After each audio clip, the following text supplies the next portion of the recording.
I love it, but I am excited to finally. You don't understand? Like, I really, really like.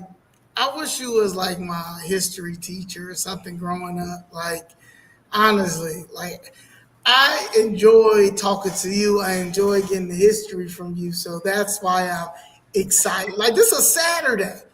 And Well, said people was outside. I'm like, nah. I enjoy having students like you. Students like you were always very challenging to me. You kept me they kept me on my toes. They kept me researching, they kept me reading because they always had so many questions. Right, An right. inquisitive mind is the most exciting mind to me, the most exciting individual. Well, So you are a Cancer. You're a Cancer, yes, and I I'm an am. Aquarius. So I think that's what it is. Okay. And I have a Yeah. birthday coming up this month. And you will be 80. I will be 81 years old. Woo, you look 81. good. Woo, Yes. you June look 26th. good. Too fly. You too fly. Well, thank you, dear. I want to let me. It's people are coming in, so But I want to first of all thank you, Mama Doris, for taking the time to speak with us. Also, I know that when I first met you at Promontory, I was uh, I was excited. I was super excited. This is Daniela's over here. I don't know what she's doing over there. I hear myself. That's what I'm saying. But when I first met you at the promontory, I was like, I don't know. I was I don't even know what the feeling was. It was like, whoa, like is this how back in the day when Mr. Greg, like it reminded me of like they say in 1968 when the everybody turns up. Yeah, Mama Doris still with the ringtone. Still with the ringtone. But yeah, like it just was like, okay, like that ain't no like you were not playing. So you said this was they took the illegals out of you live by Newport. You live in Newports.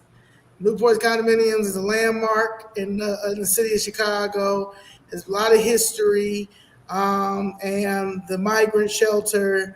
They had already promised to take them out, and they did take them out, and then they put them back in, and then that's when I met you because they had Alderman Yancey was the new alderman that came in the Fifth Ward, and they had a town hall meeting with Alderman Vasquez, who was the chairman of the Immigration and Refugee Rights, and Alderman Yancey, and they were trying to basically.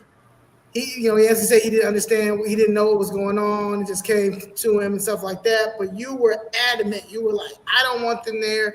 You promised that they would not come back, and all this stuff. You talked about all the violence and the trash and everything that they left when they left the first time. It was Sister Erica was there as well, right? Yeah, she was there. Yeah. So that, and then Ms. Jessica found your number through Mr. George Blakemore. Shout out to both of them. And we were connected. And I remember the first thing that you ever told me when we talked on that phone was that we were the alpha and the omega, and we were the beginning and the end. And I always stick with that even when I feel defeated, because those are powerful words that come from you. And like Mr. Blakemore says, all hands on deck, and the ship is sinking, so I always say that. And then, like Miss Jessica says, everybody has to get to 4, and I'm getting to 4 my way. And those are 3 things that I take with me everywhere. It's like in my pocket. So I appreciate you, Mama Doris, for taking the time to speak with us today. And I know that this will get out to the people that want the information. Also, we have a podcast episode that you did last year before the election, episode 12, and we talked about you being a retired teacher, CPS teachers, civil rights, the current concerns, and your and how you got into the movement under Medgar Evers in Jackson, Mississippi. That's correct. Well, before we get started, Zoe, why don't you put up the two things that we're going to be talking about so those who have come in can see it. Okay. And then we'll jump into it. Okay, so I think we do one at a time. Yeah. This is the executive summary that the Urban League did. It's the State of Black Chicago 2025. So we're going to be discussing topics and information from this report. It's a very, very significant report. And I want to say to those of you who are watching tonight that this is very, very serious, because this podcast tonight is going to be about our children, the born and the unborn. And it's going to be about our children for the next 100 years. And it's very important to me that you pay very serious attention, because I take this very seriously, because I'm very, very concerned about our children. My daughter is 59 years old. I have 2 grandchildren. But it's not just about my grandchildren. It is about Black children, period. I was a teacher and a counselor for 37 years in the city of Chicago. So I've seen it all. There isn't really anything anyone can tell me about this system, because I've seen it. So again, as I said, this is about our children, born and the unborn. And these kinds of things are going to be affecting us for the next 100 years. We've come through this before. What's worse, we've come through slavery. We've come through Reconstruction. We've come through Jim Crow. We have come through some horrific things. And we made it. And we're here today faced with some of the same things. That's why we will never be able to stop fighting. And we need to get that in our minds. We need to fully understand this. We will never be able to stop fighting as Black Americans, because Black Americans, and you will hear me use these terms throughout this podcast: systemic racism and white supremacy, and political policies. Because these are the two entities that are driving everything that is impacting us negatively. Black Americans are the only ones, and this government knows it, we are the only ones who will forever be challenging this system. We made this country what it is today. And I want us to start claiming this country. America is ours. No one else's, because we built it. The 13th, the 14th, the 15th Amendments, that is about us, no other individual. Black Americans who are descendants of enslaved Africans. These amendments, these are Reconstruction amendments, and these were amendments that gave us our human dignity, our human rights, our birthrights.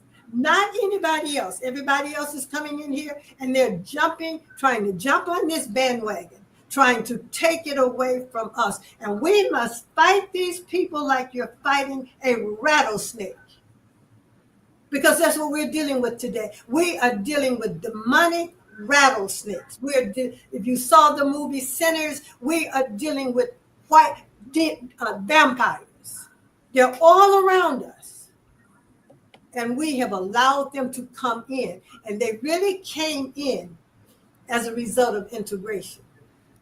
And integration was one of the worst things. In hindsight, it was one of the worst things that happened to us. Now, that is not to say that what Dr. King and Mega were doing at the time was not the right thing to do. It was the right thing to do.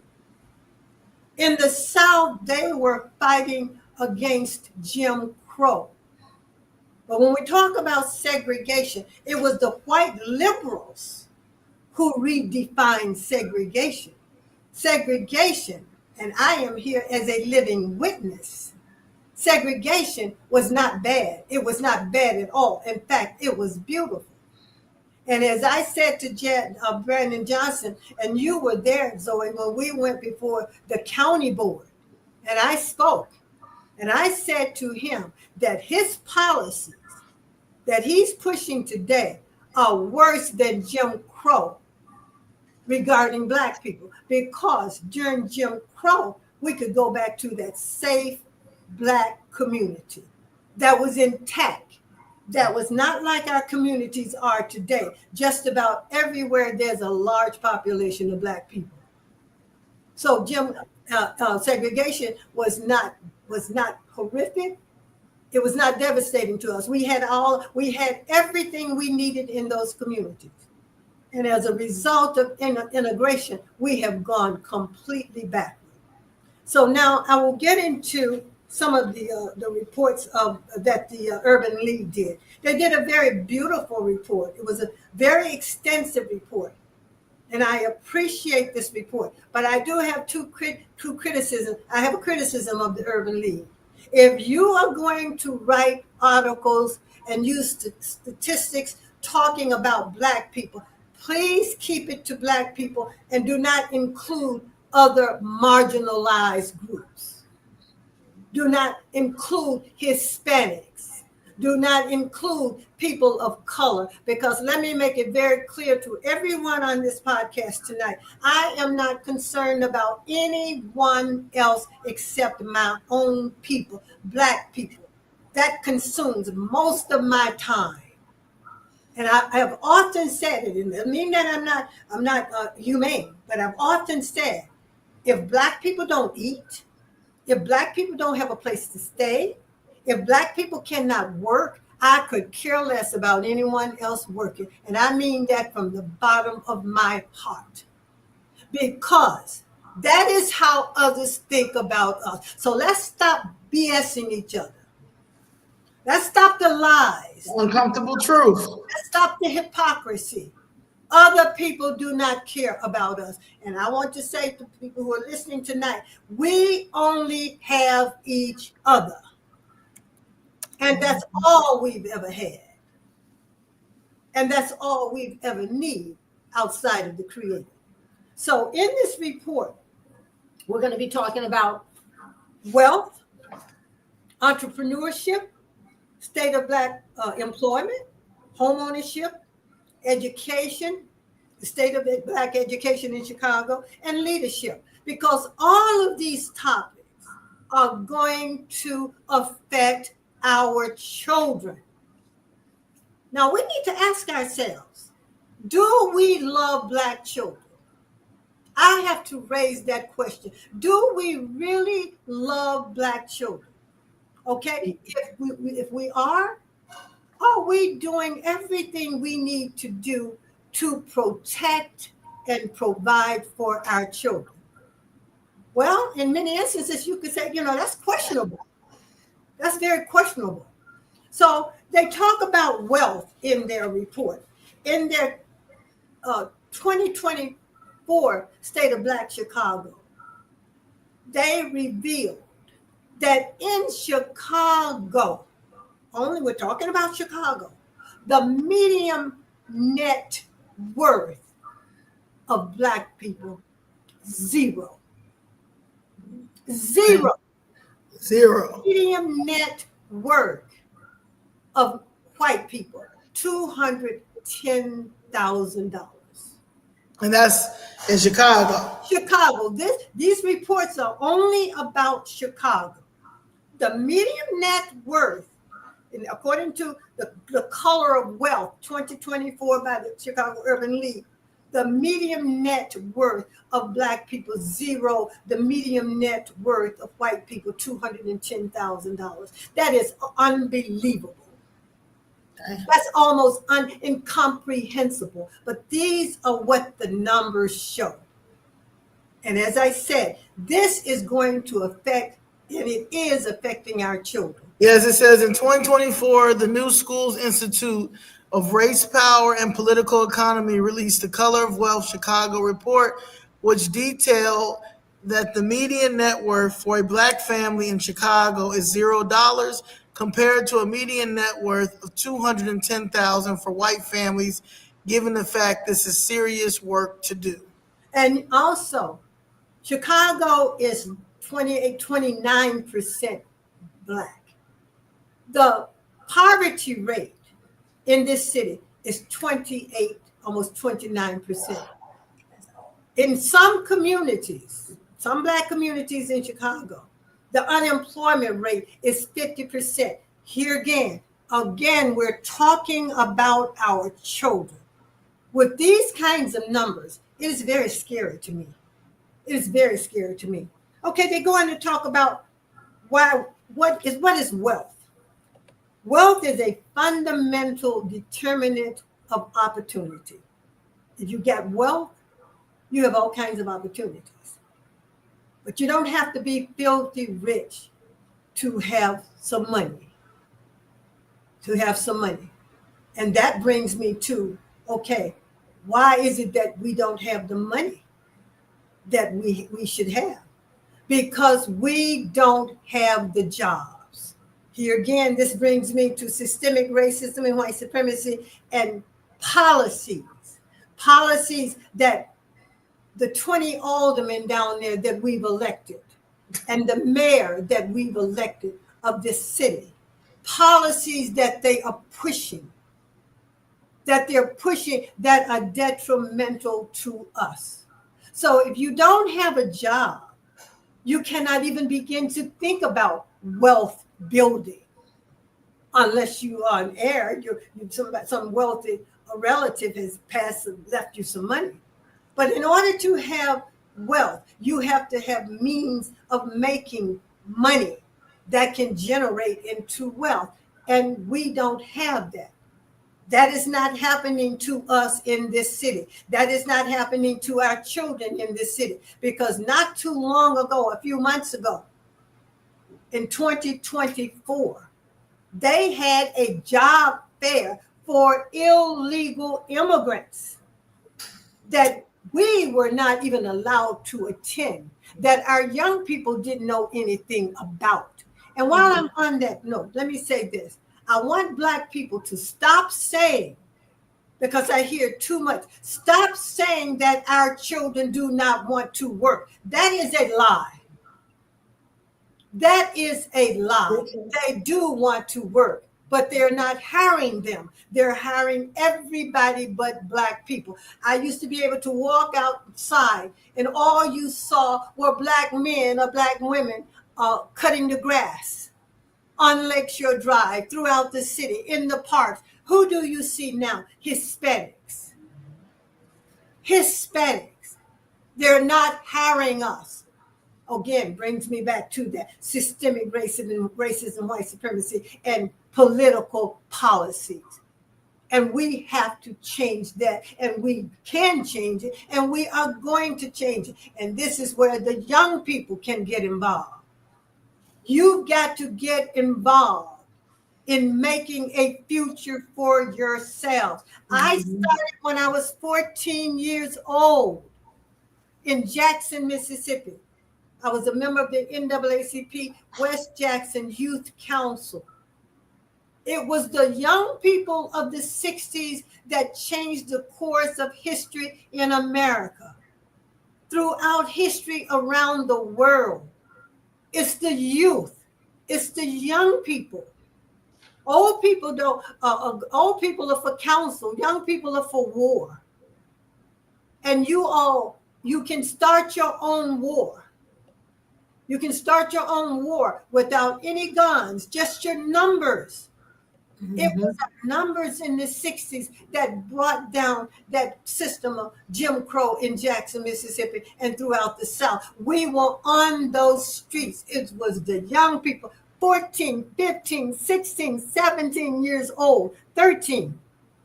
What age did you start? 14. Many times our parents didn't even know where we were, but that was a movement. I had the privilege of listening to Dr. King. And when the first time I ever heard him speak, he used this big word, and I'm sitting in this Masonic temple. Oh my God, what does that mean? And this was before the days of TikTok, social media. In the Masonic Temple on Lynch Street in Jackson, Mississippi, right across from Jackson State University, we would put 2,000 bodies in that building with just word of mouth. Most people didn't even have a telephone. So young people, you are powerful. You are our greatest asset. And you have to step up to the plate. It is a lot of work to be done. I am 81 years old. Soon will be 81 years old. You have to carry on. You have to stand up and say, no, you will not invalidate me. You will not rob me of the privileges that white children have. You will not do that to me. I will resist you with every muscle in my body. It is up to you all. You're going to have to carry on that fight. I'm 81, as I just said. The elders of the council, you are for war. The elders are for council, and the youth is for war. And there are elders out here like me who will counsel you, who will guide you, who love you. I'm a block away from Kenwood. And when I'm at Whole Foods during the time that they're getting out of school, I hear the young people, and it's all, foul language all over the place and other things. But you know what? I'm not afraid of you. I walk up to them, Zoe, and I hear the little girls cursing like sailor. I say to them, you are just too pretty to use that kind of language. Guess what they do? Yes, ma'am, we're sorry. We apologize. Do the boys the same way? So it's the way we approach our young people. These young people are good young people. Some are misguided, some have gone astray, but how did they get there? How did they go astray? Right. So we have to take responsibility. So let me go on. So now we're going to talk about entrepreneurship. Listen to these numbers. The state of Black business ownership in Chicago. The entrepreneurship profile for the city of Chicago. Business characteristics. African Americans, Latinos, and whites. The number of firms with paid employees who are African Americans. Listen to these numbers. 2,534. That's Black people. For Latinos, 13,126 firms. White firms, 36,672. See where we're losing? African American firms, number of firms with paid employees, only 2,534. This is Chicago. Latinos, 13,126. Whites, 36,672. Latinos haven't been in America a long, long time. They have not been here a long, long time. 35, 40, some years. We've been here over 460 years. Look at where we are. Listen to these numbers. Something is wrong with that picture. Again, it goes back to systemic racism and white supremacy and policies that are passed by the city government of Chicago, since we're focusing on Chicago. Now let's go on to the next category. Sales receipts by Black firms. 3,446,908. Those are Black firms. Latino firms. 23,004,927. White firms, 157,937,648. Listen to those numbers. Some of you may be saying, oh, this is boring.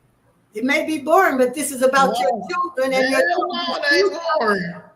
It may be boring to you, but this is about your children and your children's future, because that's all I'm focusing on now. That is my primary concern. That's the only reason I stay involved, because of the children.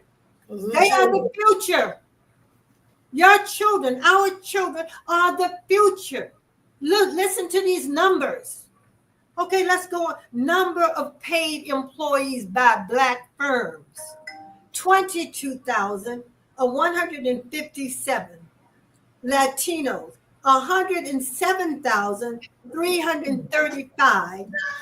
White firms, 526,715. Look at how we're losing people. Listen to these numbers. Numbers don't lie. They don't lie. Numbers don't lie.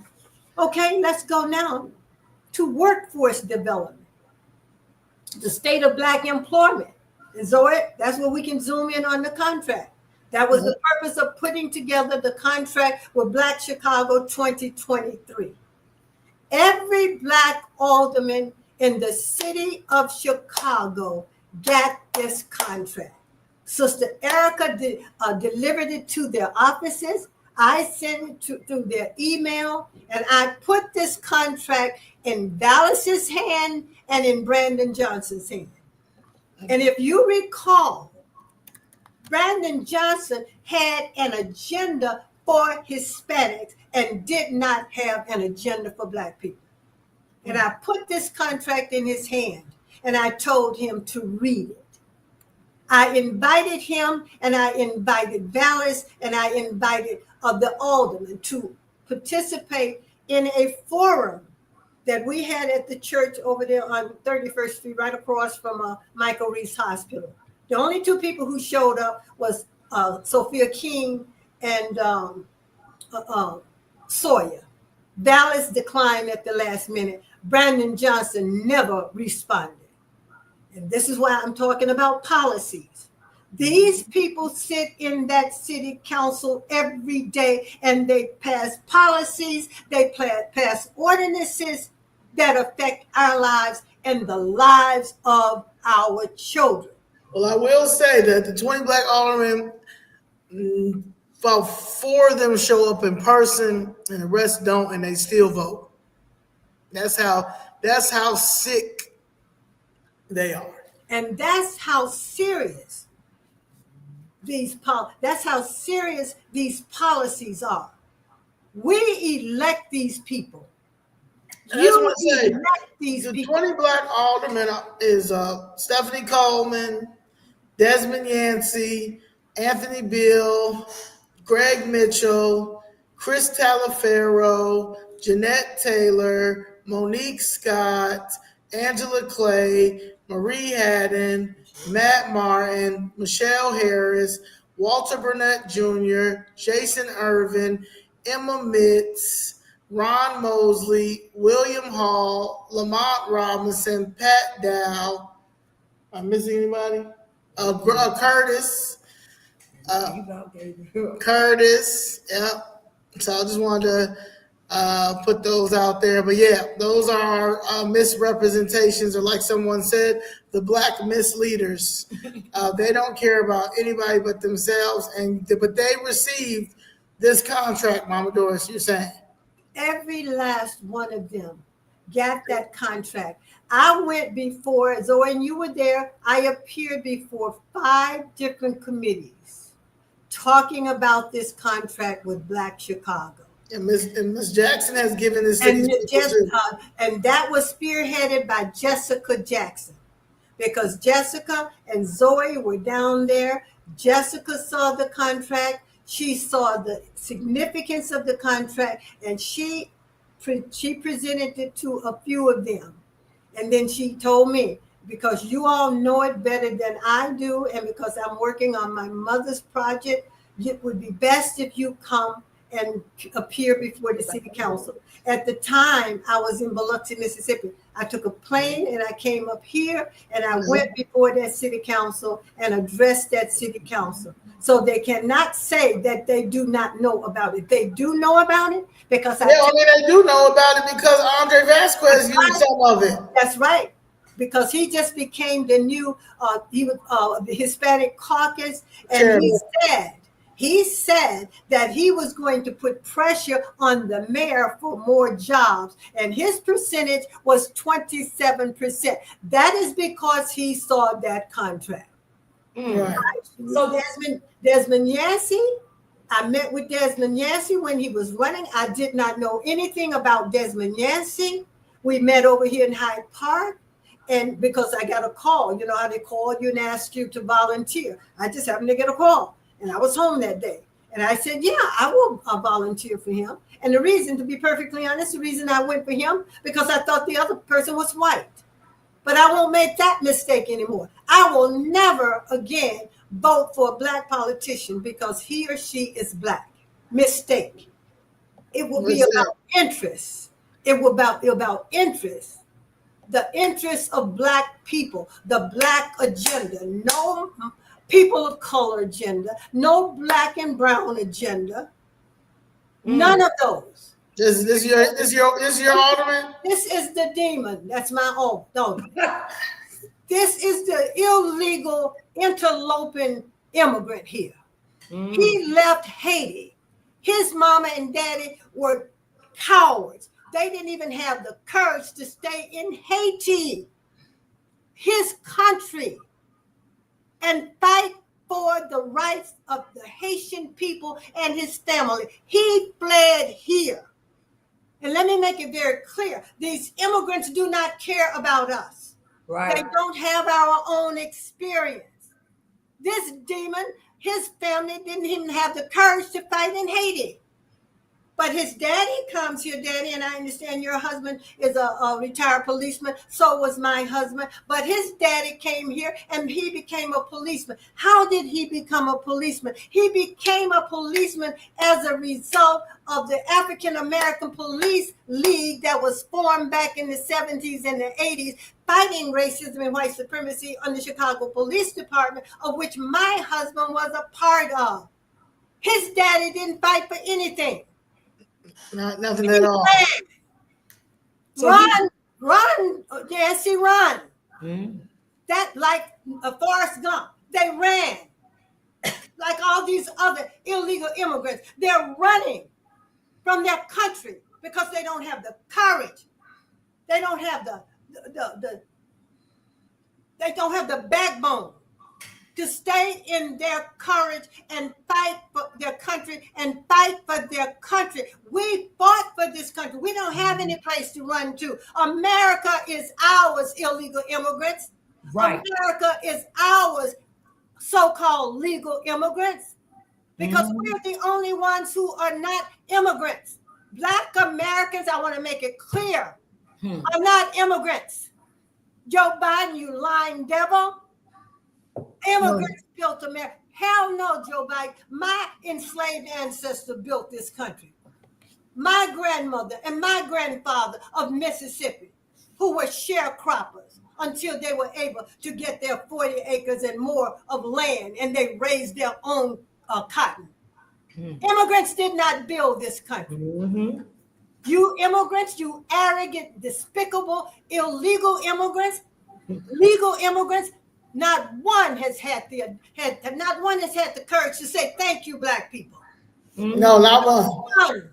Because they coming over here and they want to come over here and tell us how terrible America is and tell us how bad America is and how oppressed we are. And then they come over here and take over. That's the whole. America has always had problems since the beginning of the so-called founding of America. They came in here with a gun. And let me make it also clear that we were here too. It was not just, they came before Columbus. Read the book by Ivan van Sertima. Ivan van Sertima. He was an anthropologist and historian. He wrote the book, They Came Before Columbus, meaning that we were here before the so-called Native Americans. We were here. We are God's first creation. So we are automatically all over the world. That is a historical and genetic fact. White historians know it. White geneticists know it. White anthropologists know it. They all know it, but they lie.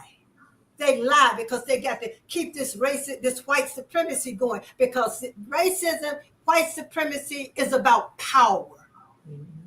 And how do they keep it going? They have spent over 400 years denigrating us, lying and hiding the history, not telling the truth.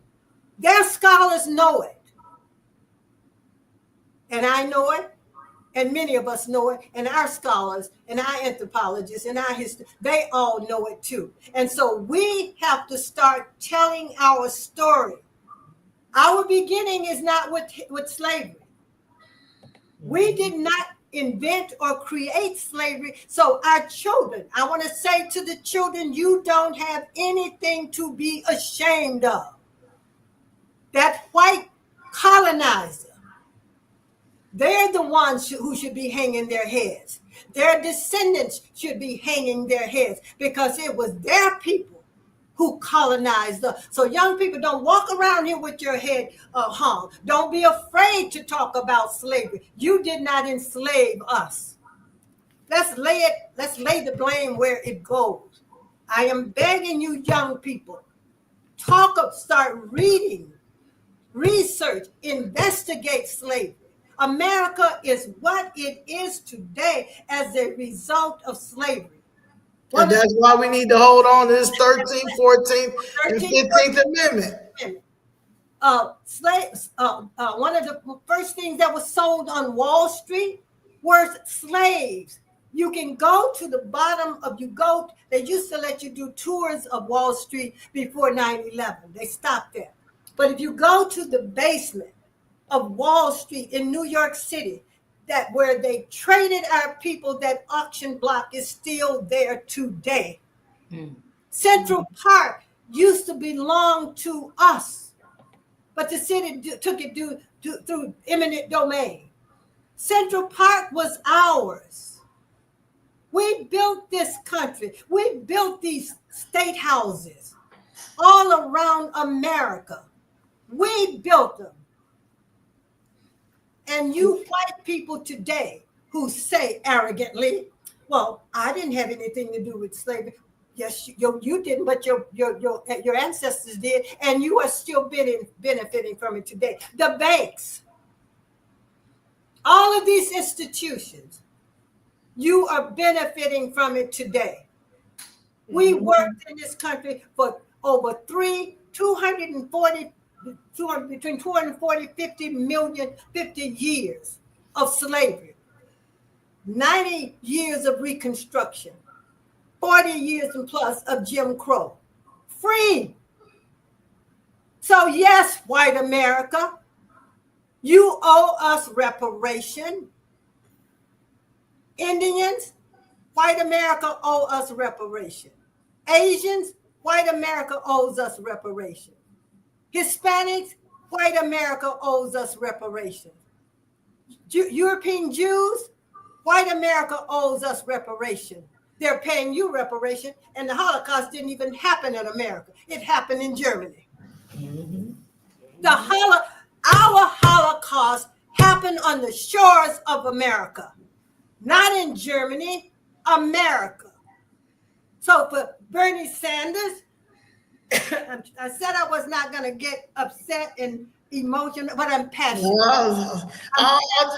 Bernie Sanders, you had the audacity to say that we should not get reparations when you all are getting them today from around the world.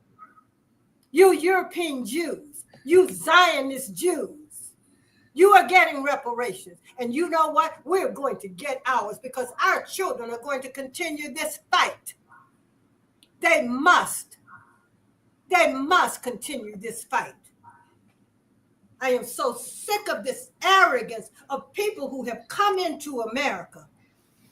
You would not be here had we not fought for those laws to be passed. You would not be able to enjoy the public accommodations, going into a park and not drinking out of a white water fountain and a colored water fountain. I did that. We fought Jim Crow because my mom, my parents were paying taxes in Jackson, Mississippi for those parks and for those water fountains. The bus stations, the train stations, our tax dollars were helping to fund these places, and they had the colored water fountain and the white water fountain, and you were killed or locked up if you took a drink of water. That's what we were fighting for. We were not fighting to be next door to white people, or to sit in school with white people, or to ride on a bus with white people, or to be in the park with white people. I could give less than a damn about white people and everybody else. So let's clear it up. That is not what integration was all about. Integration was not about sitting in a room with white children. Integration was about resources, just as they are today. Those schools. Now, I had a good education in Jackson. In Jackson, we didn't go through. We were not neglected to the point of resources in Jackson like they were in other parts of Mississippi. But it was about resources. The schools were underfunded. Mm-hmm. But 2025, 2025. And it's about not having resources today. That's what it's about, resources. If I could snap my finger and turn every black community in Chicago back to an all-black community, I would do it. We had businesses in our communities. And as a result of integration, look at who's in our communities: Asians, Arabs, everybody in a snake in our community. Okay, let me go on. Okay, the state of Black. Mama Doris, I want to make sure it's on messages. Yeah, I do. You're right. I will. Somebody cut them Yeah, off. cut them up. Question, Mama Doris. Before, yes, you be having them. I'm sorry. Go ahead. You told me that there were 3 commissions. That was a commission. You mean as far as the immigration is concerned? Yeah. Can you just say that? So There were 3 commissions that were done by the federal government pertaining to immigration. One was done under Ronald Reagan. Ronald Reagan appointed David Rockefeller of New York, who was the governor. He put him over that commission to study the impact that immigration was having on Americans, but particularly Black Americans. He put Rockefeller over that one. Under Carter put Theodore Hesburgh, who was the president of Notre Dame. He put him over that commission to study immigration, the impact that it was having on American people and Black people in particular. Let's come on down to Slick Willie, Bill Clinton. He put Barbara Jordan of Texas. Brilliant woman, brilliant. Freedmen woman. Yeah, she was over that commission for Bill Clinton to study the impact of immigration on Americans, particularly Black Americans. Each one of those commissions stated that they needed to stop immigration, curtail it, stop allowing so many immigrants to come into this country because it was hurting the American people. And again, I cannot stress enough, particularly Black Americans. That same thing happened in the 1800s with Frederick Douglass, with W.E.B. Du Bois. They too they too spoke out against immigration. Because Frederick Douglass, I think it was from Maryland, and he was working on the shipping yard. And when they started allowing, because the Europeans were the first ones to come in here as immigrants, the Irish, the Italians, the white Jews, the Czechs, and the Eastern European countries. They were the first ones to come in here. And they were the first ones to attack Black men who were working on these jobs. They were brutally attacked by the Europeans.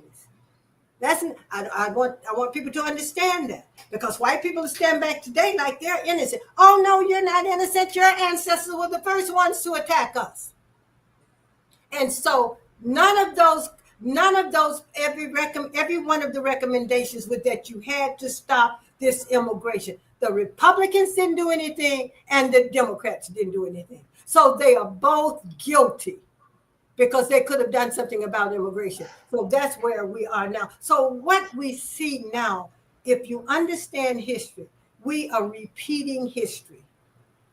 So that takes care of those commissions. So now let me go on and talk about the state of Black employment. I'm just going to mention a few things.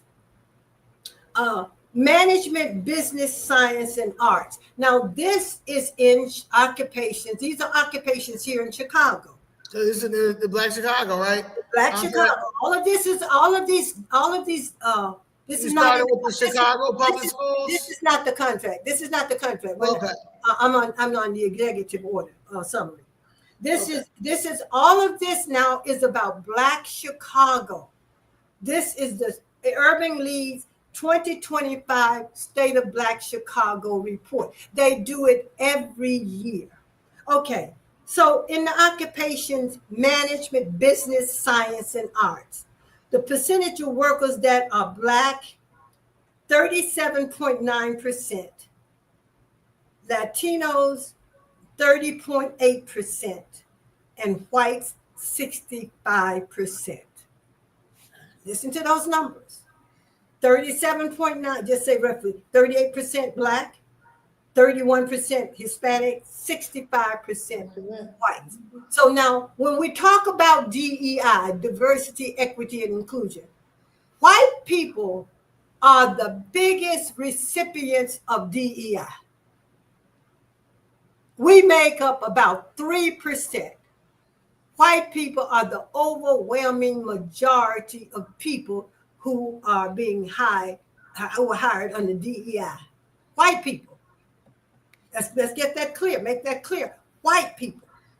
Okay, let me go to another category. Here we've got healthcare practitioners and technical occupation. Percentage of Black workers, just say roughly 20%. Percentage of Latino workers of 12%. White workers, 46%. So again, whites. Is that medical, like doctors? Health practitioners, yeah, technical occupation, yeah. Yeah, because there's a lady that I've been talking to. She's she has her MD, and she in radiology, and her and she says 7 other Black doctors in the state of Illinois, they will not give them their license to work. She's absolutely right. And what is that? She said, yeah. What is that based on? Systemic racism and white supremacy and governmental policies. Now, occupational health and safety specialists and technicians, 21% Black, 22% Hispanic, and 46% white. So white folks, you don't have anything to complain about. Not one thing. Again, we are losing. We are losing.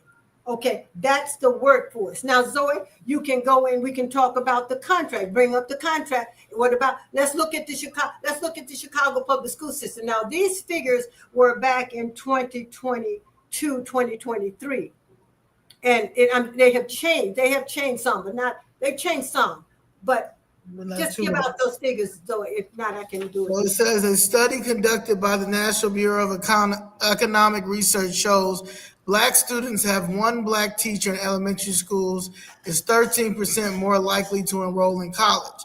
Black students comprise 35.8% of Chicago public schools. Black teachers are 21%. This is due to the closing of schools on the west and south sides of the city under the Rahm Emanuel administration. We are demanding and expect an increase in employment of teachers and staff, social workers, counselors, speech therapists, occupational therapists, physical therapists, and nurses of 29% to reflect the black population of Chicago. Okay. Okay, again, this is where the systemic racism, white supremacy comes in, and this is where policies come in. Under Rahm Emanuel, with 20-some aldermen sitting right down there in that body, they closed over 100 schools in the black community. What did that do? What did that do? Teachers lost their jobs. Again, interfering with the wealth, money coming into these parents who have children. These children were impacted by it. Their mothers didn't have any jobs, didn't have a job. In some of the schools, they closed down. So we lost clerks. We lost teachers' assistants. All of this impacts wealth, which will not be passed on down to black children. These are policies. It was black aldermen who sat down there and voted for this. You got 20 black aldermen. They can hold up anything down there in city council, but they don't have the courage. And we can no longer afford to vote for black politicians who do not stand up and defend our interests. Yeah, they gotta go. They have to be removed. Daddy is down there, Zoe is down there, Jessica was down there, I've been down there, George Blakemore, several of us were down there. They fight for everybody but black people. Yeah. I begged Yancey. I said, Yancey, you can take this contract with Black Chicago 2023. You can introduce it as an ordinance. You know what he said to me? Well, if I do that, they will weaponize me. Yeah, that's his word. I asked him, why did he censure Carlos Ramirez Rosa? His eyes got big and said, because they'll weaponize me. That's his word. That's his famous word. What did he mean by that? In other words, basically, they won't support him if he comes up with something. So I said to him, so what? Right. I said to Mosley, I told that young brother Mosley, you are just getting in office. Make your own legacy. Don't come down here and vote along with these other people. He has not listened. Yeah, he sold out. So I thought he was a different dude. He's a whole clown. That's a clown. Chicago, your politicians are selling you out like a hoe. Yup. That's like a hoe. They're treating you like a two-bit hoe. Yeah. The pimp treats their hoes better. That's what they're doing. I mean, I have to be raw. No, that's I am being raw because I'm thinking about our children. Our children deserve better. Our children are going home. Our children are sleeping on the streets. Our children are without food. Our children's parents are without jobs because Brandon Johnson is giving everybody a job down there, but the mothers and fathers of our children. And then he comes to the black community. He goes to a church and he talks about he appointed this person. That's one individual, and they're not hiring anybody. Yeah, they're all trash. His whole DEI administration is trash doo-doo. They are not hiring anybody. No. Yeah. And they are not he hired his friends. None of them are for those positions. He just put them in like they're none of them have the mindset. None of them have the job skill. None of that. They have no idea what they're doing. They just there to keep the corruption going. Yeah, keep the corruption going, and yeah. What do you want? Okay, do this, do that. Okay. What you were saying about the Hispanics? You about to say? Yeah, but yeah, so it's amazing how the Hispanics and came over here, and I keep saying that we the lowest, and then they push this black and brown agenda, but the brown is getting everything, and the black is still down here, down at the bottom. Well, let's just clear it up. There is absolutely no such thing as black and brown. Thank you. Though that's a European phrase. Black and brown phrase. Okay, I like that. A European phrase. It's a trick because let's face it, these other people, these other non-white people are not going to challenge white people. Mm-hmm. They're not going to do it. So they are using them to try to push us to the bottom. Yeah. That's what this is all about. That is what this immigration is all about. All of these people coming into Chicago, that was a strategy by the Democratic Party to get votes because black people are the black vote. Black support of the Democratic Party is declining, not like it should, but it's declining. Because we are beginning to realize, what are we getting from these people? Nothing. Nothing at all. Yeah, we're not doing anything. So it is about putting well, they're all over as Jessica would always say, they're all over the city. But the overwhelming majority of them are on the south and on the west side. Yep. They're running us off the land, people. It is a land grab. It is a land grab. It is. You have more blacks in Hyde Park and South Shore that live on the lake than any place else in the city. They want this land back. It is a land grab. And then you bring all of these illegal, unskilled pimps, hoes, cartels, uneducated prostitutes and everything, and you dump them right in the middle of the black community with all of our problems. With all our problems. Yeah, exactly. Brandon Johnson, you lying dog, you deceitful buzzard, you are using your people, and people, I am telling you, he is lying to you. Yeah. He is in trouble. So what is he doing? He's going to the black church. He's going here, talking about what he's doing for black people. Where's the economic development? The South Shore doesn't look like the South Loop. South Shore doesn't look like the West Loop. Where are the businesses? Where are the black businesses? Where are the single family home? Where are those? You go in the South Loop, you go in the West Loop, you go on the North Side. They have everything in those communities that they need that are run by them. Who's in our communities? Foreigners. These stupid Arabs who are sleeping with some of our babies. Yeah.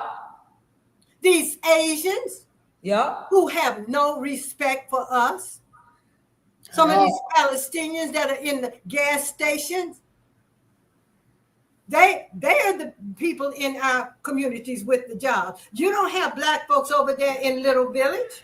That's what I said. None of them. You can't even get a business over there. And Andre Vasquez keeps talking about, well, no, we're getting a shelter over there. If you see how the shelter is and how they're doing the shelter, these are shelter franchises. Yes. They're making a lot of money. This shelter that they're about to make over, I'm finally getting a shelter over there. These are shelter franchises. These are criminal enterprises, and they are making millions of dollars off these shelters. Are there any black businesses in Chinatown? Nope. Okay. They're all in our community. And guess who's responsible for that? The aldermen. Yeah. Because they determine who comes into into those wards. Why are they not pushing black businesses? Because most America is supported by small businesses. Microsoft, Apple, Google they are not the majority suppliers of workers. It is small businesses. America is kept going due to small businesses. You can go around this country in any other community except ours. That's it. And the people who live there are the people who have the businesses. That's what I said. That's all. That's so true. Absolutely. Except in our community. Okay. Let's go on to home ownership. Yes, you're definitely right. I mean, your home is the single biggest investment you will ever make. Home ownership means wealth. These are jobs. You talking about? So you have it over there? No, I'm on the home ownership. Oh, we didn't finish. I'm sorry. Go back and finish the job. So, well, we have. Okay, so we were saying Chicago Vocational High School currently offers 7 vocational programs, returning it to 30 programs that it once had. So, open more vocational educational programs on the south and west sides of Chicago. Restore CPS to a school system, not a business. Then you talk about the Chicago Police Department, which you do need to speak about this because we need more. The Chicago Police Department. 50% of the policemen on the Chicago Police Department are white. 25% are Hispanic, and it's higher now. Yeah. And 21% Black. How long have we been in this city? And we are below Hispanics now. And it's higher, like you said, it's higher now. That's why I said to Brandon Justin and I said to Yancey, take this contract. Our people need jobs. Right. These children's parents need jobs. If you don't have a job, you can't make it. You can't make it. It's employment. But more importantly, what we have got to start thinking, and we must do it, and that is opening up more Black businesses so we can hire our children. We have Asians in some of these dollar stores who will not even hire Black people to work in there. In our community. Will not hire us. And they're in the heart of our... Well, I am starting to see it, but they're hiring Africans. Okay, I'm not talking about another interloper. Somebody right. I'm saying that like that's the disrespect. Like you in our neighborhood. Here again, they're giving all these illegal immigrants money to set up businesses, to buy homes, to fund themselves. When they dragged our ancestors here, they didn't give us we had nothing but the rags on our backs. These illegal Africans who are too rotten and too lazy to build their own country. You left a country. Africa is the wealthiest continent on the face of the earth. China and Russia and these companies could not make it without the resources of Africa, the technology. That's why Russia is in Africa. That's why China is in Africa. They're not over there because they love African people. They're over there for those resources. There's a China, I think it was in Nigeria. And if I apologize if I'm wrong, but one of the African countries, they opened up a Chinese grocery store and the Africans can't even go into the store. Right. And so you immigrants come over here, you tethers, and you attack us. You talk about us. You talk about us being lazy. Well, hell, what did you do in your country? You left. Why didn't you stay there and build your country? I've been to 7 African countries. And every time I go to Africa, all I do is cry. Because when I see the poverty in Nigeria, they're literally using the bathrooms on the streets, urinating, defecating on the streets. And Nigeria is very, very rich in terms of resources. But you got the corrupt African leaders of Nigeria who are not using the money to help the people like Ibrahim Traore is doing over there in Burkina Faso, or like Gaddafi did in Libya.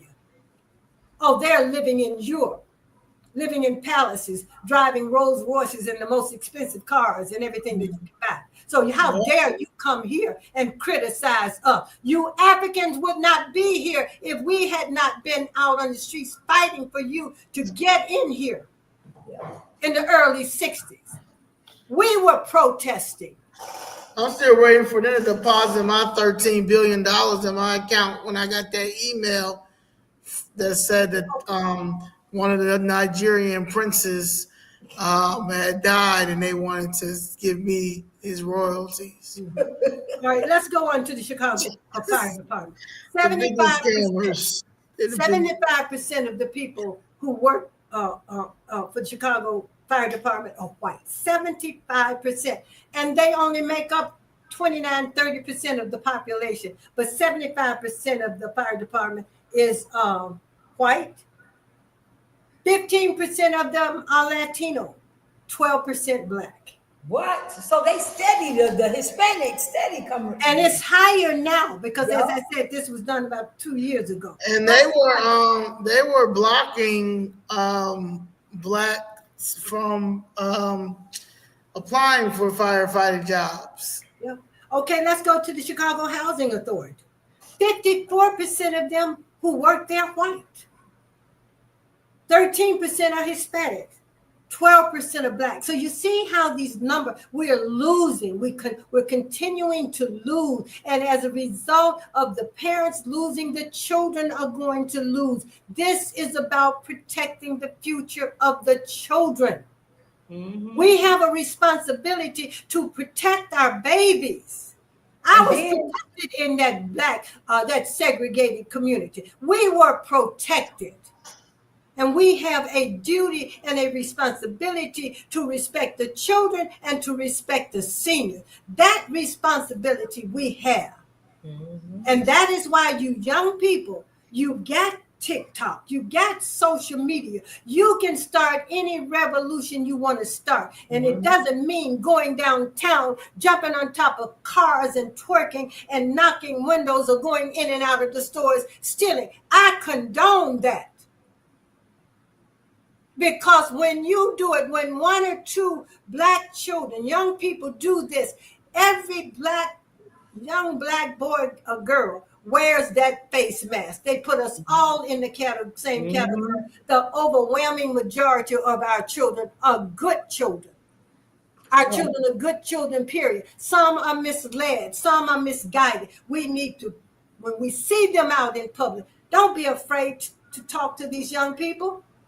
But you don't go up and talk to them in a disrespectful way because they're going to come after you now. Mm-hmm. But I have a responsibility.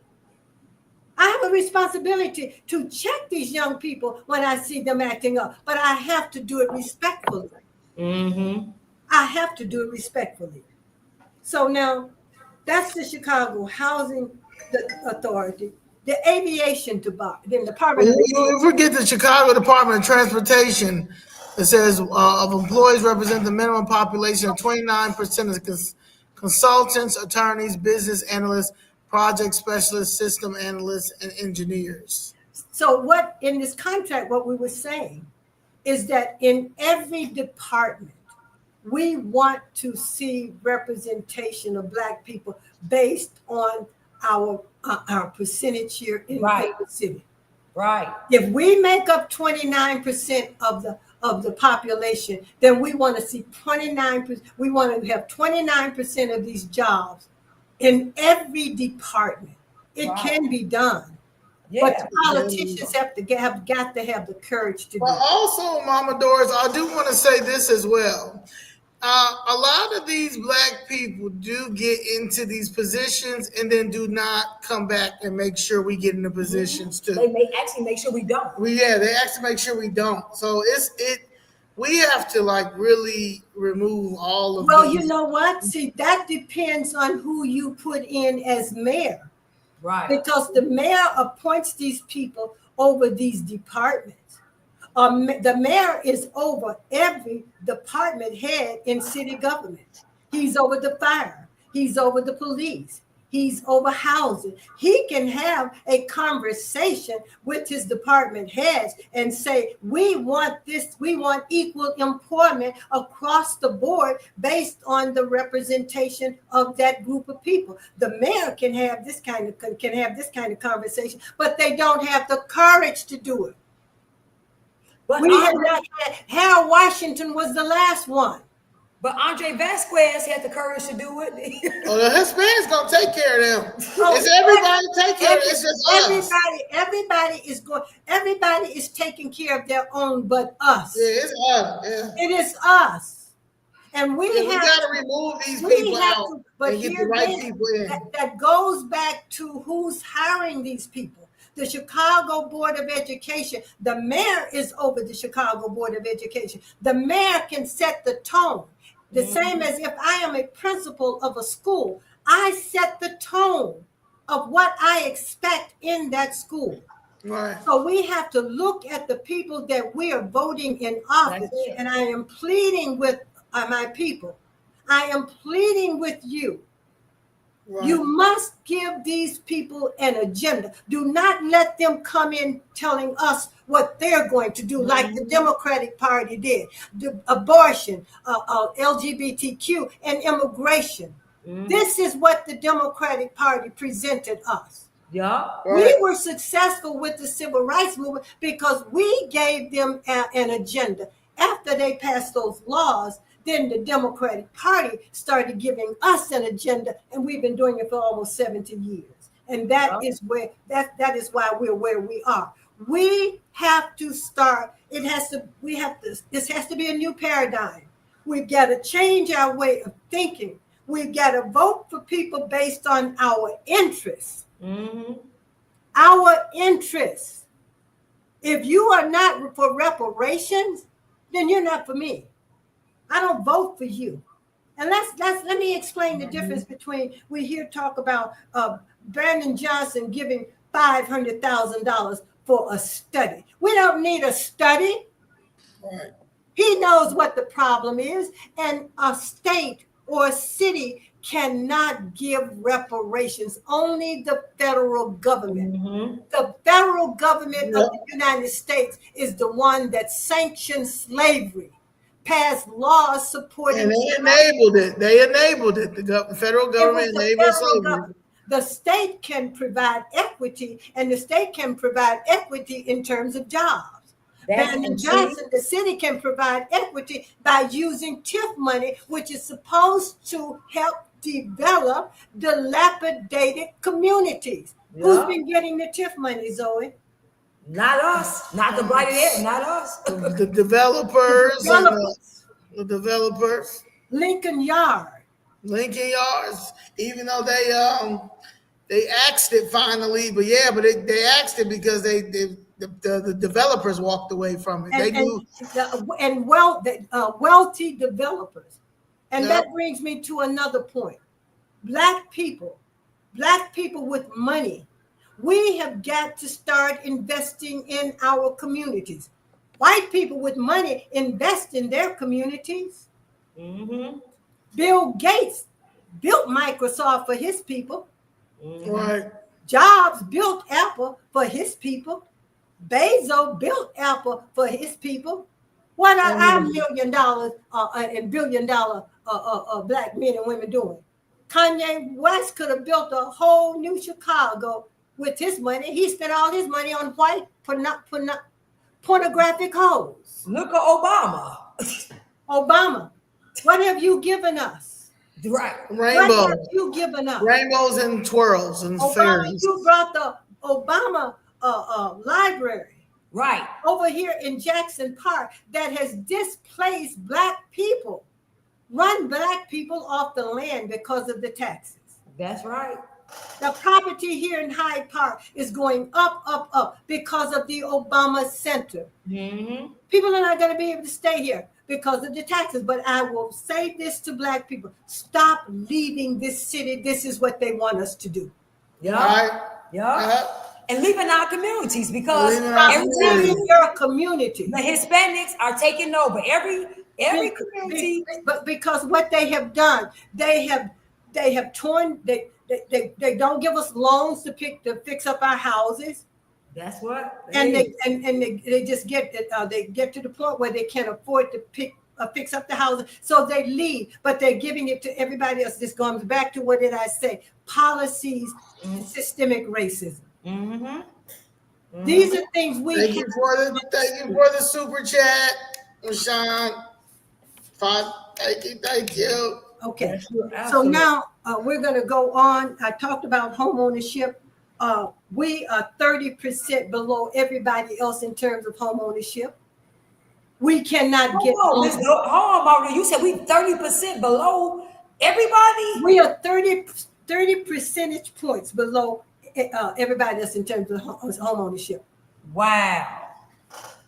Because we don't never leave the city. Yeah, because hell no, we don't leave the city. Because when we go get loans, and I experienced that back in the 80s, when I went to apply to buy a condo here, they took my application fee, my credit score, I had the money and everything. They took my application fee and then said I did not qualify. That's what the banks do. That's money. I think it was $3,000 or $4,000. That was money that they just took from me. And that was $3,000 back in the 80s. Yeah, $3,000. And 50% of Black people who apply for these loans don't even get them. Me? Right now. I'm talking about right Again, that is systemic racism and the policies. Why they giving illegals loans? They're giving them. Well, Joe Biden told them, don't even question them about the credit score. They credit score. That's right. That's right. Or they credit history, everything. Yup. Sure did. So you can, again, our children are losing because of the policies and the systemic racism. And we can turn this around. We must turn it around. It's okay to party, but we can't be partying 24/7. No, especially when you don't know what's going on. Like it's so many people who don't know what's going on and don't even know about the 13 Young people, you cannot party 24/7. Young people, your life cannot be about your nails. Young people, your life cannot be about going in these Asian stores, spending all your money on this fake hair. They are getting. Do you know what the national spending power is of Black people? Take a guess at it. 1.6. We spend $1.6 trillion. And don't got nothing in our community. That is what it is nationally for Black people. So we can turn this around. We can stay out of these Asian stores, stay out of these Arab stores. Freedom is not free. Freedom means sacrificing. Now, if you love your children, how much are you willing to sacrifice so that your children will have a future? How much do you love your children? Or do we just talk it? Right. The Asians are making millions and millions and millions of dollars off hair, this fake hair, when God gave you your own doggone hair. All you got to do is go get some nice shampoo and conditioner and wash it and take care of it. But then, Miss Doris, just as say, Mama Doris, even if you wanted to get the hair, we don't even own no hair salon. Hair beauty. But you know what? You know what? We can open up some, but that's what I'm saying. But be ready now. But be ready for this. Be ready for the Asians and the Arabs. Be ready for them to try to stop you. Yeah. Coming out of Reconstruction, we built 20-some towns. They burned them down, but we built them. Tulsa, Rosewood. They burned these towns down. We built schools. We didn't have no 501c3. We didn't have any TIF money. We had nothing. We pooled our resources. That is what we are going to have to go back to. And if we don't do it, we will not be here, especially your children. Right. Okay, let's move on. All right, here we go. Education. Education. My. What can 80%? Let me just, okay, here it is. First of all, I just want to thank you. Thank you for taking the time to do this. Okay, a vision for education. Education is a wealth building tool. Everybody is not going to go to college. It's not even meant for everybody to go to college. Mm-hmm. We need beauticians. We need pedicurists. We need manicurists. We need janitors. We need carpenters. We need electricians. We need to be demanding young people, young men and women. And let me just stop and say this. I am for the Black family. Black men and Black women marry. Our children need Black women. Your children need their fathers in their lives. Mm-hmm. I'm a counselor, retired. I cannot tell you the number of young Black boys that I talked to who would cry because their fathers were not in the home. Mm-hmm. And I'm going to tell you about these Black women who used their children as weapons because they didn't like the father. They fell out for some reason or another, and they would not allow the father to see their children. That is immoral, and that is criminal. Mm-hmm. People get married. Sometimes it works. Sometimes it doesn't. But when it doesn't, you move on. But you do not use your children to get back at their father. You do not use your children to get back at their father. Black women, you're going to have to face up to some of the stuff that you do that is wrong. Yeah. That is hurting your children. Mm-hmm. That's hurting the future of your children. I feel like they need to think, why is it so hard for you to co-parent? Mm-hmm. This is your child. This child's supposed to be made out of love, regardless of what you guys, y'all personal differences, but I don't understand why we can't. They have to have the will to do it. They have to have the morality to want to do it. Yes, morality, right. The morality to want to do it. We have lost our way following this white man. Black woman, let me make it very clear. Or depending on the government, this Section 8. Right. Black woman, let me make it very clear to you. This was systemic sabotage against your man. Yeah. When they took him out of the home and said to you that if you wanted to get some kind of public assistance, he could not be in the home. That was a setup under the Johnson administration. All while illegals had the father, the wife, the wife displaced you. Everybody. Well, yeah. Didn't tell you that one or the other. Crying because they get separated, like supporting the husband didn't have to go hide. Yeah. Black women, the Black man has never been in a position to compete with that white man. It's only a few of these Negroes today who have the money, and who are they marrying? Black women. They're marrying this Hispanic woman or the white hoe. All of them hoes. That's who they're not marrying. They're not marrying our beautiful young Black daughters because you know what? They didn't have a Black man in that home to teach that Black son the value of that Black woman. I'm tired of hearing about, I'm a single mama. You knew you were single when you laid down and went to bed with that man. Mm-hmm. Mm-hmm. Make these men marry you if they don't have a 50 cents. Right. Make them be a provider. But my thing is teamwork. Mm-hmm. It's teamwork. If Black men and women could pick 300 and 400 pounds of cotton side by side in that cotton field and get along, please help me to understand how millionaires can't get along today. How somebody making $100,000 can't get along today. Social media. Following that white man's values, which are destructive.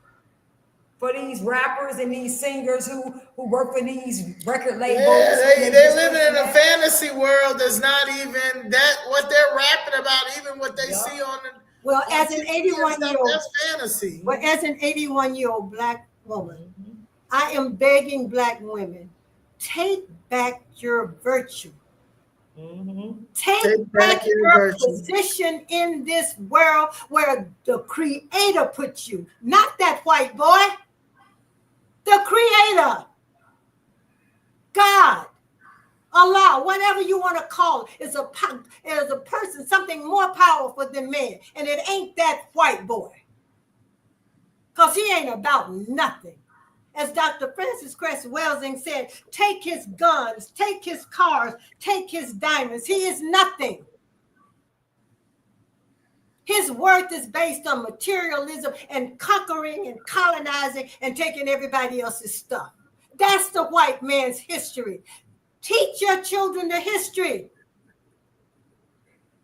This Black man is the greatest person that's ever walked the face of this earth. When he conquers you, he has conquered us. I don't feel safe without the Black man. I do not feel safe. I can't fight like a man. I don't even. Well, they to come outside. Tell them to come outside, Mama Doris. Tell them to come outside because we need help. We've got to put each other up on the pedestal together. I learned this from my parents, my grandparents.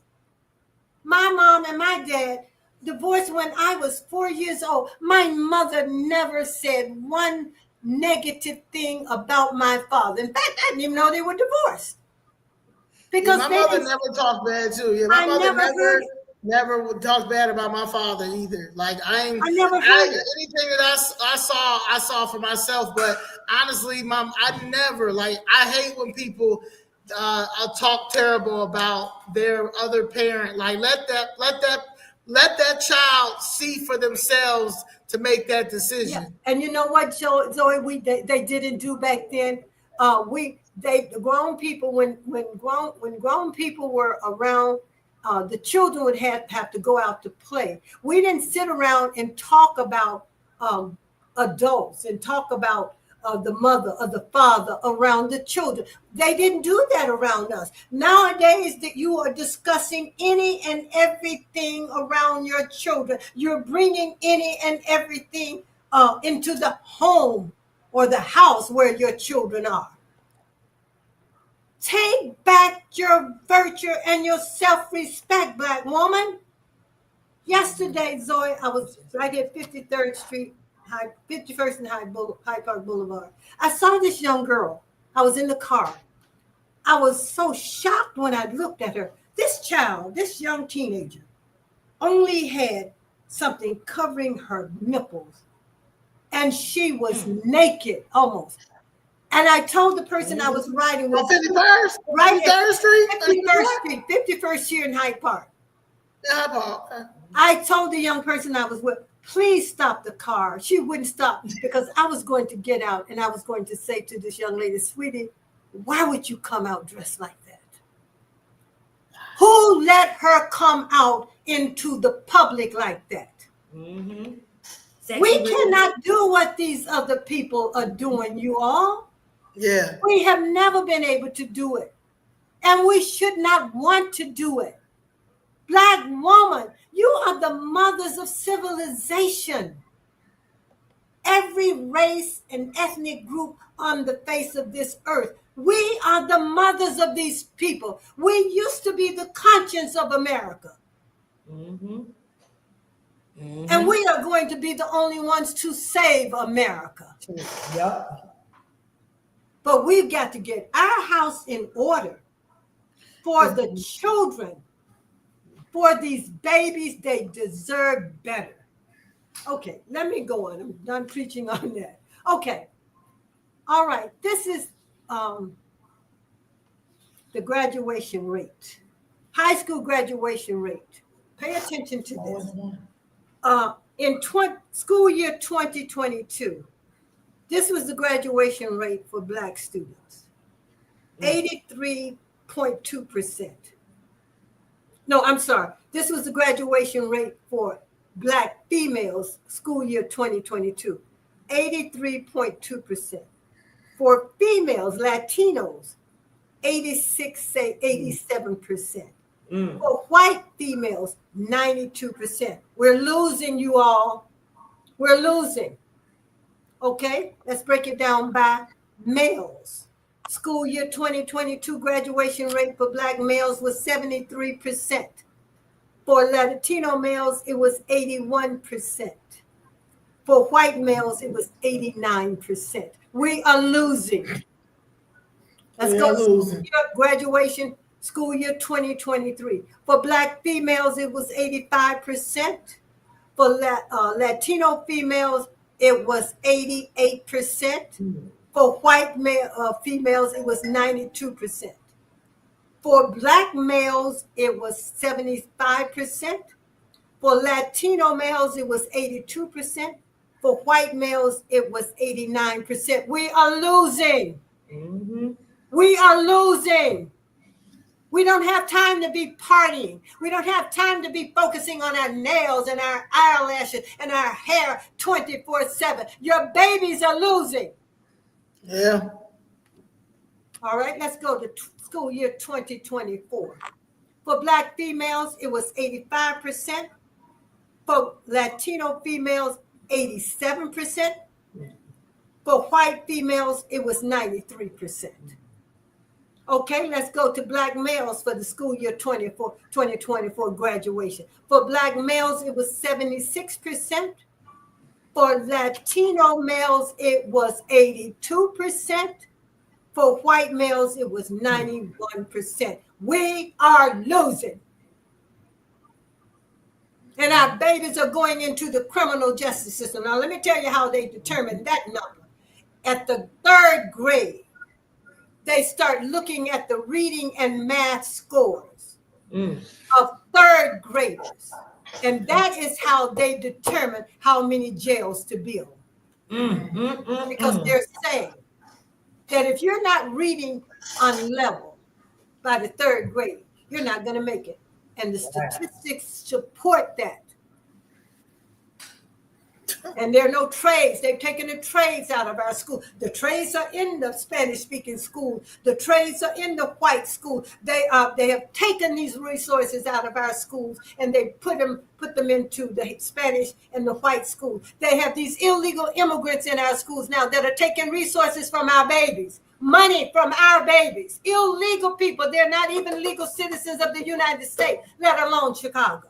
This is what Brandon Johnson has done. This is what Pritzker has done. This was done under the Democratic Party.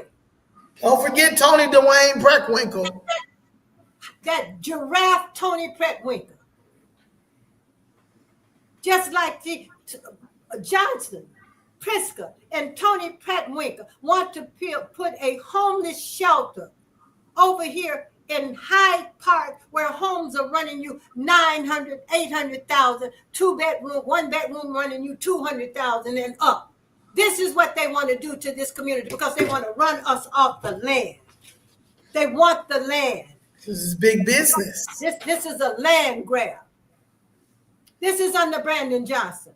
Not a white mayor. I don't see a white mayor sitting down there in that seat. I don't see a white alderman. Yancey, the interloper, whose parents who did not have the courage to stay in Haiti and fight for his own country. How in the hell is he going to fight for me? Well, that's right. Yeah. The head of the Congressional Black Caucus is an immigrant. That's messed She up. is not going to be fighting for reparations for us. She is for immigrants. She is for birthrights. She's going to be fighting for immigrants. All of them are. Yep. As we did when we were talking about, when we were having the Zoom meeting. Immigration. When we were having the Zoom meetings talking about immigration, and Mark came up with all of these policies, these laws that they passed up there in Congress. They got them for immigrants, and Black people can't even touch any of that money. No. These are Black politicians, you all. Mm-hmm. All right, let me move on. That's sick. Kwame Raoul isn't for Blacks. Yeah, He can't even find Kwame. He a foreigner himself. He a Haitian. Keep telling y'all. It's the battle of the Haitians.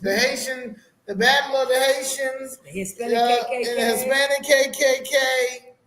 We keep letting barbecue crew, Haitians. Barbecue. Now let's go to criminal justice. Let's go to criminal justice.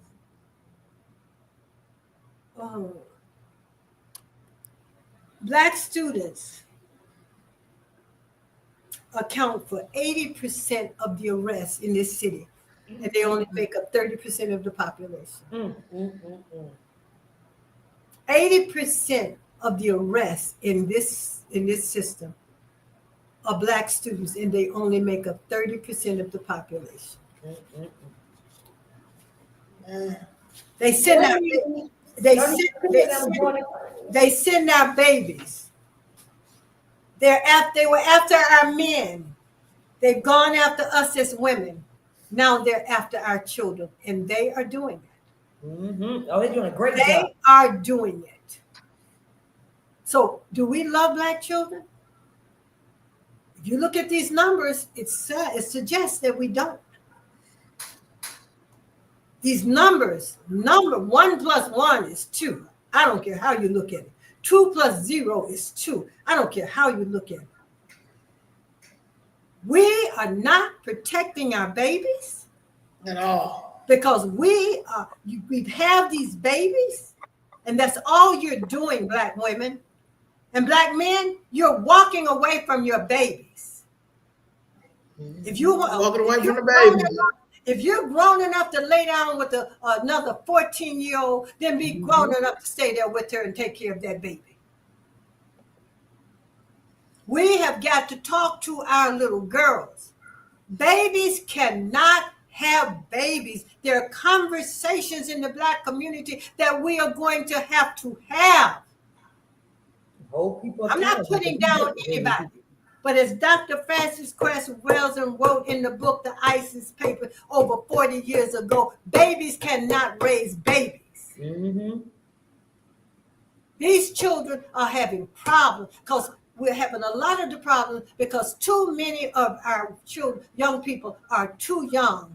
They're having babies at 13, 12, 13, 14, 15, 16. That is too young. You will never have any money. You will never be able to generate any kind of wealth because you're not in a position to do it. Indians make up the largest population of married people. Who? Indians. Oh, yeah. From India. Yeah. South Asia. They make up 94% of the marriages in this country. The Chinese come in next. The Asian, the Chinese, the Hispanics come in third. We are last until only 13% of us are getting married. That's a Democrat policy. They push that. Strong Black woman, single, all our men feminine. You know, that's that agenda. And also, we have to take responsibility too. We have churches. Oh, yeah. We have organizations. They gotta start paying taxes, Mama Doris. I know that, but what I'm saying, they need to. But what I'm saying, we have these people who are in these institutions, these elderly people, these middle-aged people who are in these institutions. You know what the hell is going on. You sit there and you talk about God and you ain't talking, you're not telling the truth. What the hell are you doing in that church? Right. Taking the money. Grandmothers, where are you? Who's talking to the young girls? They telling all us. We have to have a conversation. These conversations. Babies cannot have babies. You're having babies to go right into the criminal justice system. These children don't deserve that. They did not ask to come into this world. They did not ask to come into this world, and we are not taking care of our babies. Babies having babies 100 years ago didn't work. 100 years ago, Black men and women were getting married. They jumped the broom. We didn't have this kind of unwed motherhood 100 years ago. Have the father. This stuff started in the 60s, in the 70s, in the 80s. We didn't have that. Mm-hmm. Now, that's not to say that girls didn't get pregnant when I came up. They did. But you know what happened? You went to live with grandma or auntie. You weren't in school. You were ashamed.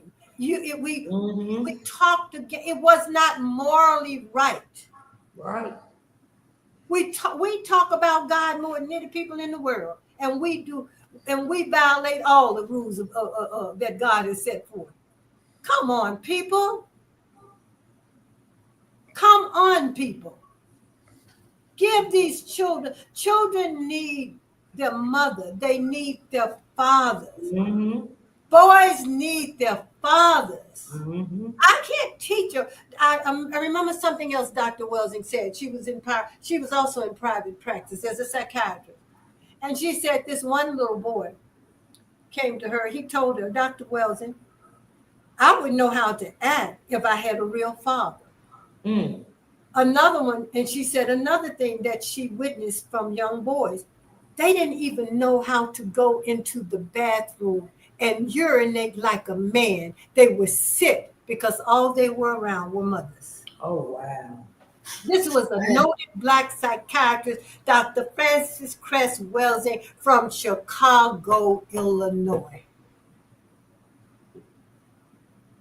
Grandma is too busy trying to twerk. Well, Grandma, you need to stop. Right. You need to stop, Grandma. Uh-huh. You need to stop, Grandma, twerking because you're losing your grandbabies. Right. Instead, we need to tell them to stop twerking. Mm-hmm. We know what they're doing. Speak up for the children. As I said, this was about the children. We were no agenda. Yeah. Yeah, we have to Well, that someone just said the Jews come together and what they discuss. Well, this is why we're having this discussion today. So just like you know that the Jews are doing that, then you organize some people and you do what the Jews are doing. That's what we need to do. Because we taught everybody else how to do everything.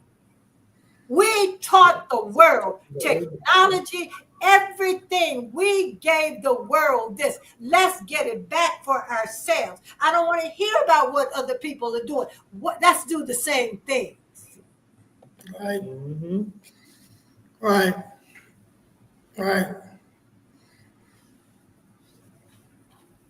You know what's going on in these churches? I don't care what the preacher is saying. You know when that preacher is wrong. Little man.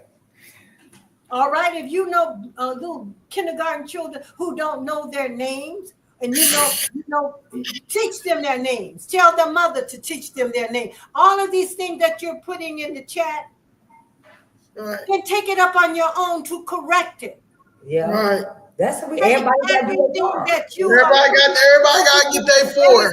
Everything you're putting in this chat, take it up on your own to make that correction. These are the solutions. We have the solutions. We have the solutions. But That's it right there. Our hands. But nobody is willing to put in the work to do it. They only look at and it's only a couple, it's only a few doing it, and they are criticizing or not, but nobody is putting in their own, getting their, doing their work themselves. Nobody is doing that. And it's always they find a problem. Put in this chat what you're doing. Yeah, I don't want to hear about what these Jews are doing. I know what they're doing. And let me tell you, when it go, let's talk about money a little bit.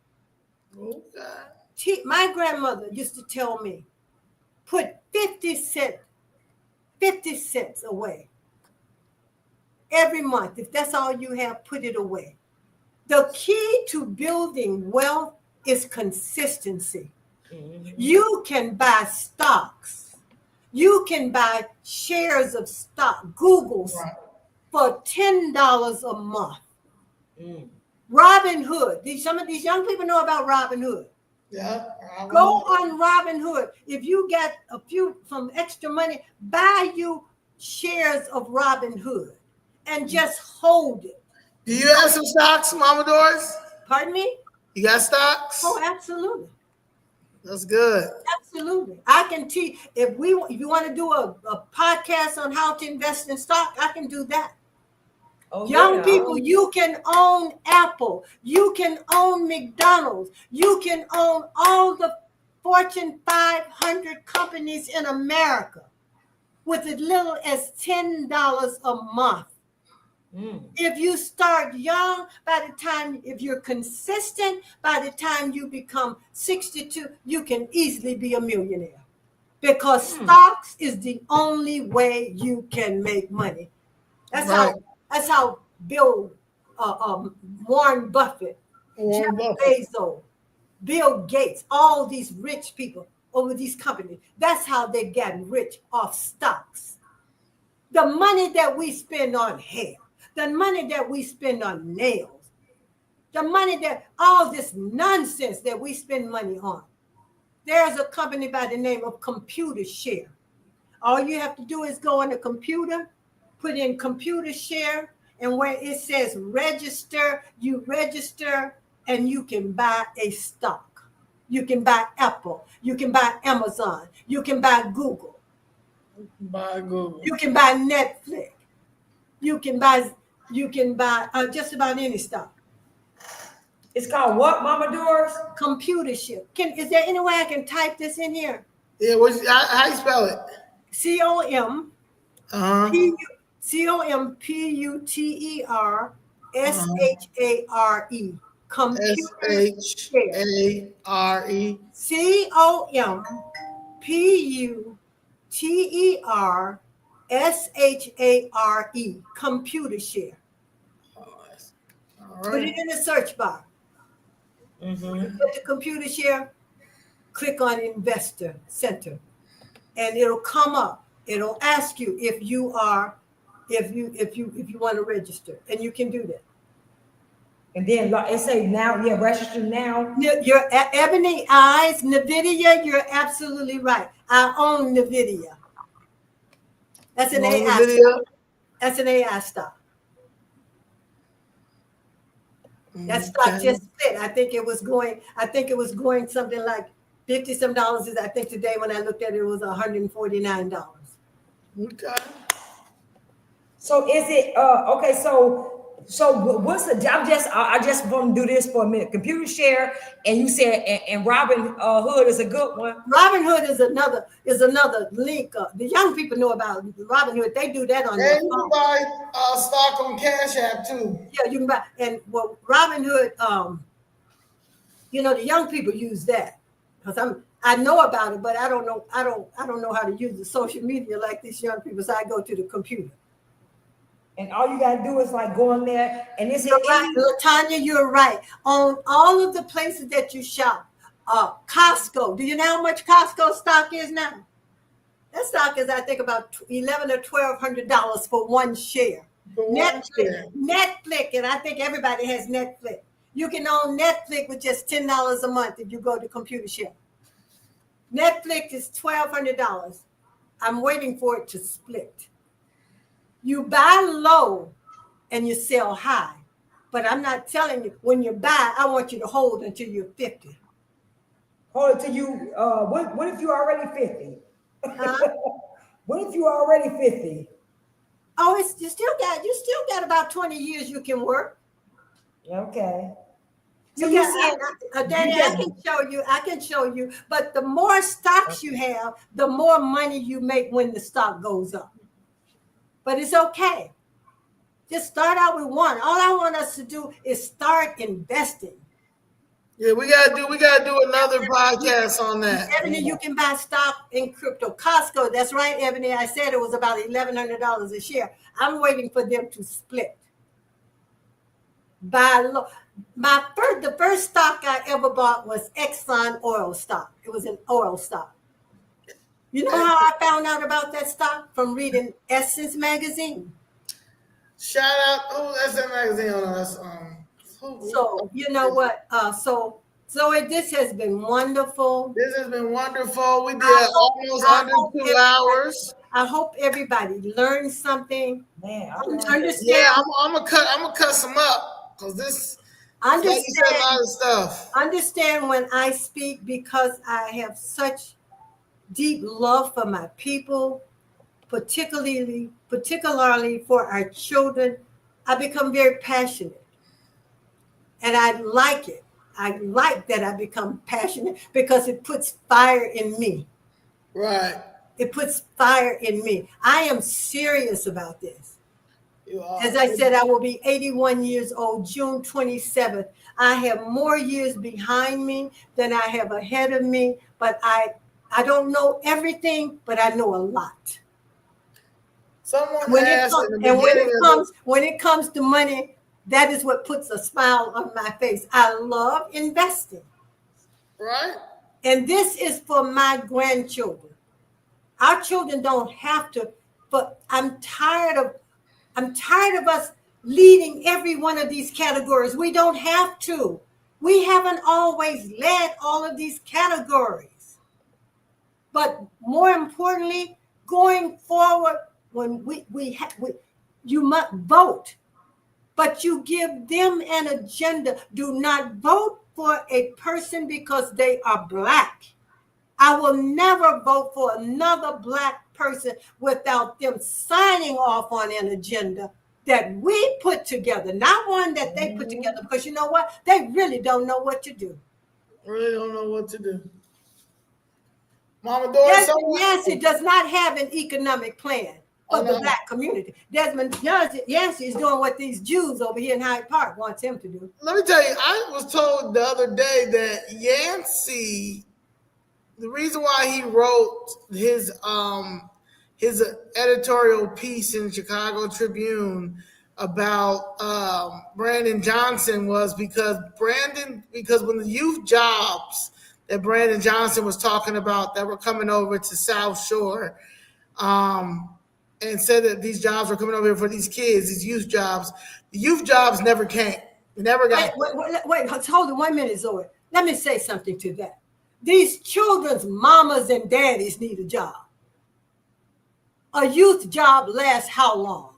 The mamas and daddies need permanent jobs. The mamas and daddies need money to open up Black businesses so they can hire Black children. The mamas and daddies need a job. To hell with Yancey. To hell with Brandon Johnson. Yeah, no. I know that. I was just saying that. Brandon Johnson promised the jobs to come over there for his vote. Of course, the jobs never came, but the jobs made it over to the West Side. Well, had he not been an interloping immigrant, he would have known. Yeah, right. You're right.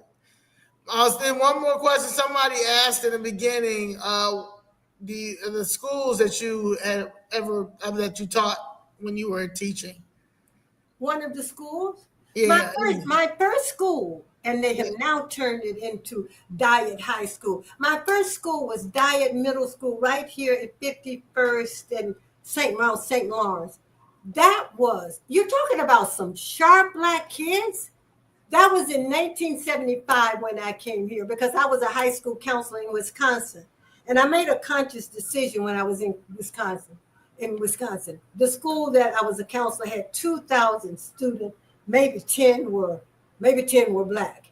And I just came to the conclusion that, you know what, I don't need to be here because these white kids don't need me. They have everything that they need. So I decided to come to Chicago. And Diet School was the very first school that I taught at. You're talking about some sharp Black kids. You talk about a well-run school, Mr. Alvin Boyd. You talk about some sharp Black teachers. The Chicago public schools used to be very good. It used to be very good. But when they started integration, sending Black teachers out of the Black community, then that's when it started to come down and brought white teachers in. White teachers. Now, there's some white teachers who can teach, but the overwhelming majority of white teachers don't give a damn about Black students. And I'm sad to say, but it's too many Black teachers who don't give a damn about Black students. Now, this is my position. In order to teach Black children, you've got to love them.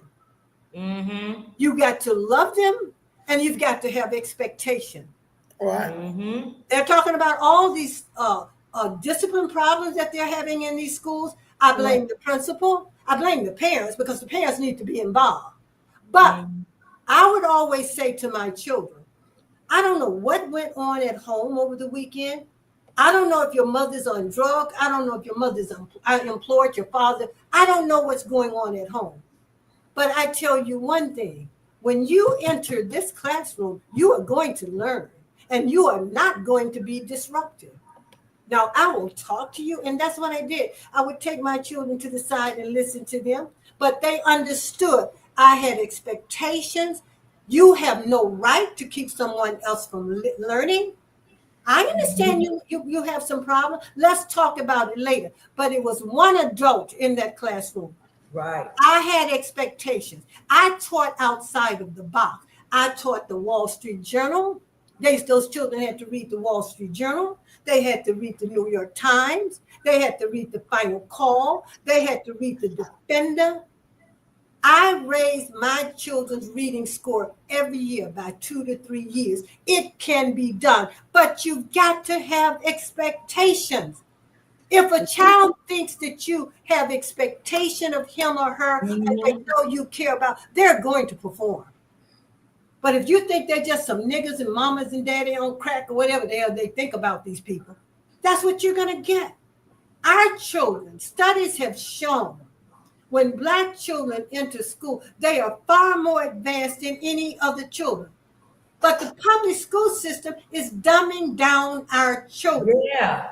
Yeah. And I blame the parents, because you don't have to have a PhD to go up to that school and demand that your children be taught. You don't have to have a degree to do that. Yeah. And there's no You kid have left behind. that They're pushing these kids. You have that right. Yeah, some of these kids gotta be left behind. Because they got no left behind. Yeah, because they don't know. They're not. Yeah. And the it's just bad. They have to be left behind. No, Some of them kids need they're passing some of these kids. It's called no and left behind. These kids are not understanding nothing. Yeah. Well, you have kids graduating from 8th grade and can't read on a 3rd grade. I blame the school system for that. Education starts at home. But okay, if you're not getting it at home, if I am the reading teacher, it is my responsibility to teach you reading. Right. I want to enroll in one semester. I need one semester in one of these CPS schools. I just got to see what the problem is. See what they doing. Yeah, I do. Because I just need to understand, because you hear one side from the teachers. You hear another side from the parent. Then you hear, I talked to some kids yesterday, and they were like, I was like, what's one thing in your classroom that you want to change? They were saying the kids' behavior. Yeah, we really can't. We're trying to focus. Zoe, the principal of the school sets the tone. The principal is the leader of that school. That is his or her school. But here in Chicago, they have a principal. No. Wait a minute. Hold on.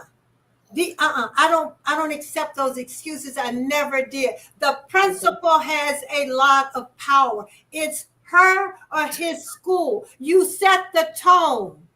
You set the agenda. You set the expectations. And if people don't live up to that, you work on getting them the hell out of that school, because you're talking about the minds of children.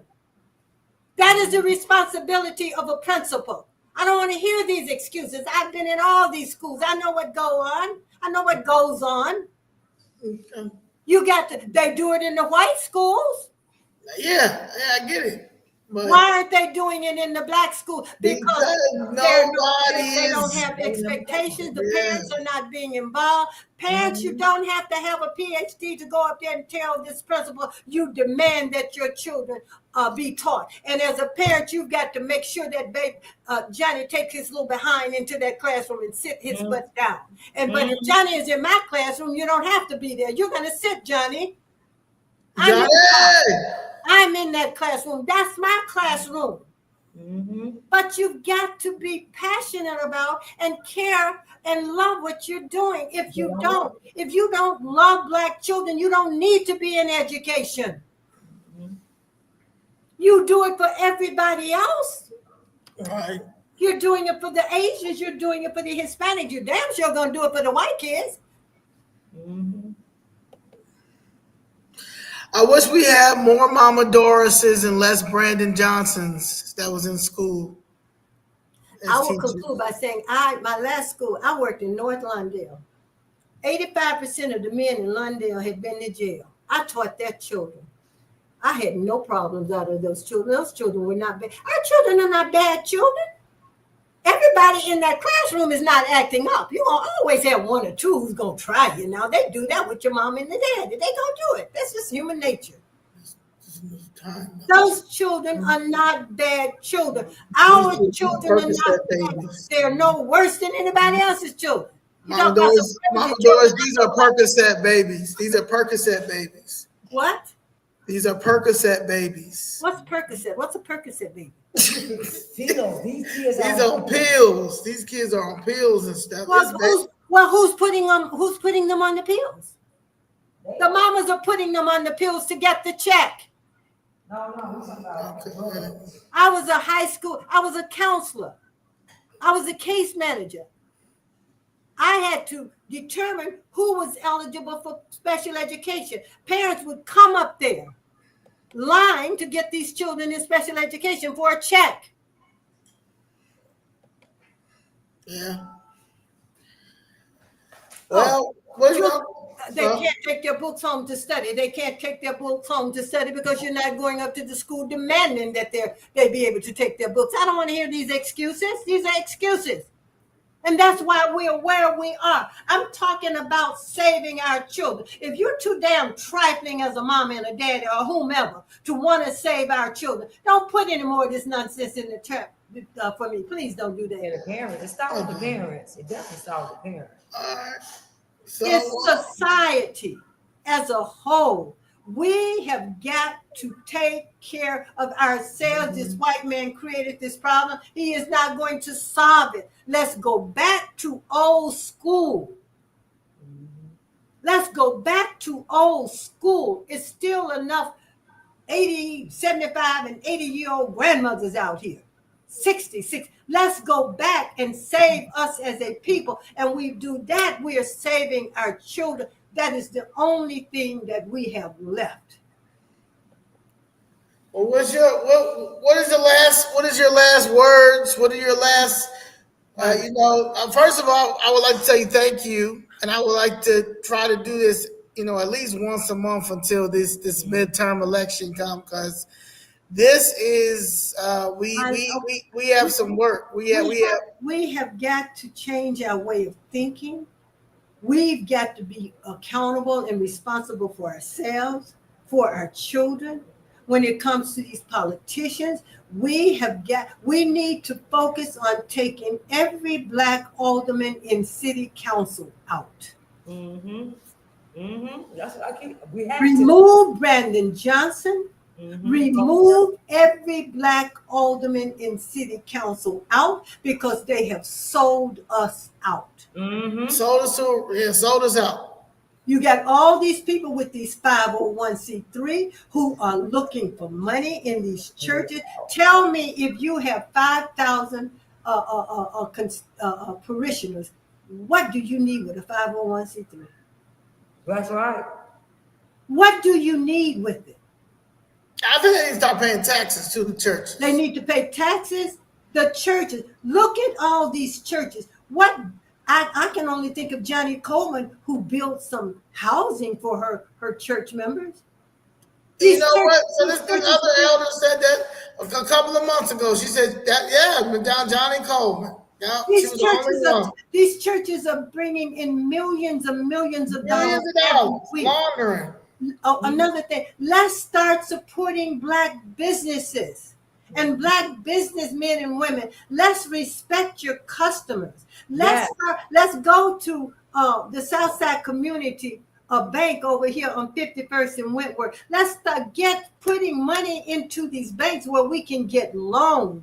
We have enough money to finance anything we want to do. We've got to start boycotting these businesses and opening up businesses ourselves. Get these people. I don't go to these businesses. I don't go get my nails done with these Asians. If you all see me, please come in and shoot me, literally shoot me.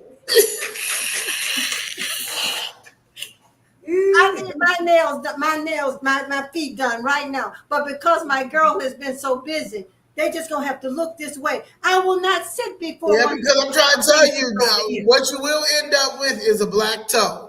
It's a black toe. I know too many black women with black toes. We used to dominate the nail business, the pedicure and the manicure. Yeah. We used to dominate the hair care. You go into these Arabs and they're burning all your hair out. Find you a black beautician. People talk, well, I don't have a problem finding anybody black. Now, I may run into some crazy one, but I do find a black one. And they got to learn, and the black people got to, like you just said, Mama Doris, the business professional, take care of your clients. Don't be, we got to learn how to run businesses and be professional. And we have to be respectful of each other. Yes. Hell no, I'm not a member of the D9. No, hell no. Yeah, you're right. Like you were just saying, it's the customer service. Yeah, it's the customer service. People don't understand that. Like, the customer service is a big thing. Talk to your children about being respectful. Yeah. Yes, ma'am, and no, ma'am. What's wrong with that? Talk to your children. We have to talk to our children. Yeah, talk to our children. I want to get before a group of young people and talk to them. Show them what to do. Young people, you are powerful. Use your social media constructively. Why the hell are you watching all this mess? Oh, Lord. All this mess you are watching. Garbage. These other people are using social media to organize movements. And there's one thing I want to say to the black community, to D9 and all these damn organizations. Stop telling our children to go out here and protest for these Palestinians and everybody else when they got all these problems in their own community. Hey, say it one more time. Say it one more time. It went off for a minute. Stop telling our children to go out here and demonstrate with these Palestinians, free Palestine. You need to talk about freeing your damn self. Look at our communities. We ain't free. These people ain't going to be marching with us. These people are not saying anything about our children being shot down for no reason. Mm-hmm. Now, I haven't, not one Palestine has stood with us. And we went to a lot of events, and we post them, and we let them know. Not one Palestinian has pulled up. Has pulled up. So young people, if there's something wrong in your park, we used to make our own signs, our picket signs. Make your picket signs and march around these aldermen's offices, go downtown and march around City Hall and demand that these services are put in your community. That's how you demonstrate. You don't demonstrate by going down on North Michigan Avenue, knocking the windows out, running in the stores, grabbing the merchandise. You're going to go to jail. For what? For what? That's what we did. Somebody want to know about your thoughts on Kamala Harris. She can die and go to hell. All right. You said okay. Real simple. And what do you feel about the Democratic Party right now? The Democratic Party, they can die, and everybody in it can die and go to hell. All right. All right. So what do you think about us, Mama Doris? Republican voting, vote Republican. Do not go from the Democratic Party and be a hoe for the Republican Party. You give the Republican Party an agenda. I don't think we should just be sticking. We're the only people who stick and vote with one party. White people vote their interests. They'll vote the policies. Vote your interests. Vote for policies that are going to be advantageous for us. Yes. Vote your interests. Yes. I don't care about any of these parties. These are white people. We have to make these people do right by us. They have not done anything on their own. We made them do it. So I will never vote for another. I will never vote for another Democrat. About the policies and vote our interests. You said what, Mama Doris? What, huh? You said what? You froze. We froze. I said we vote our interests. We vote for our interests. Our interest is education. The immigrants, I want to come to America for a better job, a better life for my children. Well, hell, what about a better life for Black children? Yeah. We have Will you ever vote? These people, let's tell these people, this is our country. America is mine. I ain't got no country to go to. Well, I'm going to go to it, yeah. So will you vote Democrat? Let's start saying to these people, this is our country. Go home. Go home. Will you vote Democrat, Mama Doris? Huh? Will you vote Democrat? Hell no. They too far gone. That party too far gone. It's over with that party. They in the streets fighting for illegals and crashing out, ready to go to jail for to keep the illegals in our community. Even but the our neighbors are dying every day and nobody's saying anything. Anybody saying nothing. To hell with it. Vote these Negroes out. Yes. That's my goal. If God allows me to live to the next election, my goal is to vote Desmond Yancey out. He's out of there. When I say out, he out. Yeah. He out. Go back to Haiti and help barbecue. Go back to Haiti and help barbecue. Yeah. Go help barbecue. Go help barbecue. Well, it was a pleasure. It's been wonderful. We gotta do this again. It's been wonderful. Everybody, you back in the city? Yeah, I'm back. I'm back to stay. I'm back to stay. Oh God, okay. We about to have some fun. Yeah. Zoe, I want to commend you and Danny for what you all have been doing. What you are doing is what you are supposed to do. Don't let anyone discourage you. Tell them to go to hell and get out of your way.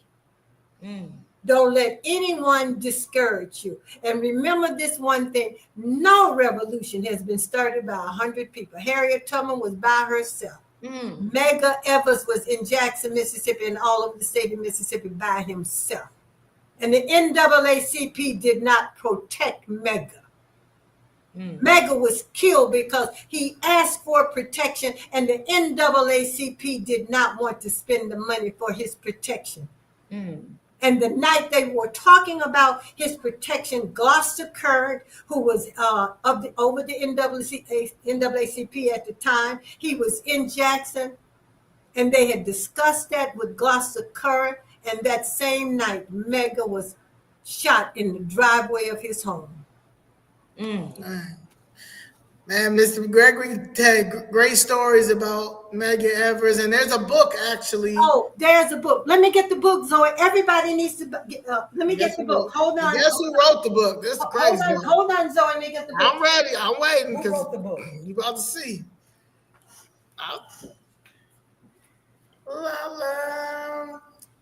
That's the OG right there.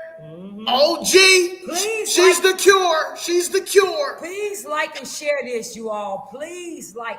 If you don't do nothing else, please just share the content. Get it out there. So we can educate people. This is how we are going to win our city back. This is how we are going to get our community. I want to say to President Donald Trump, leave Medgar Evers' name on that ship. This is the book. Do I have it right? Yeah. Now, Joy Reid, who was on MSNBC, she wrote this book. Now, she did an excellent job on this book. Medgar and Merle. It is a beautiful love story about these two beautiful human beings, and it talks about Medgar being over over the NAACP for the state of Mississippi. This was a wonderful, wonderful man. It's a beautiful love story. So guys, please pick up this book, but don't buy this book unless you go to a black bookstore. Now, there's a black bookstore. This is where I bought the book. I bought it from a black bookstore at 69th, right at 69th and Stony Island. It's a newly opened black bookstore. So we've got to start supporting our black businesses. Yeah. A beautiful store. And let me just say this. Every Wednesday night, my partner and I, Denise, we have a podcast. And it's called Repair, Restore, and Grow Black Communities. And we have every Wednesday night at 8 o'clock a black business person on our show. So there are many black. How can we get out here to tell people like the link or something? You can put up rrgbc.org every Wednesday night. rrgbc.org.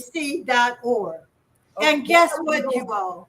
We started this organization right after COVID because rrgbc.org. We started this organization after COVID because we knew that most of the people that were going to be losing their businesses were black businesses. And guess what? We finance it ourselves.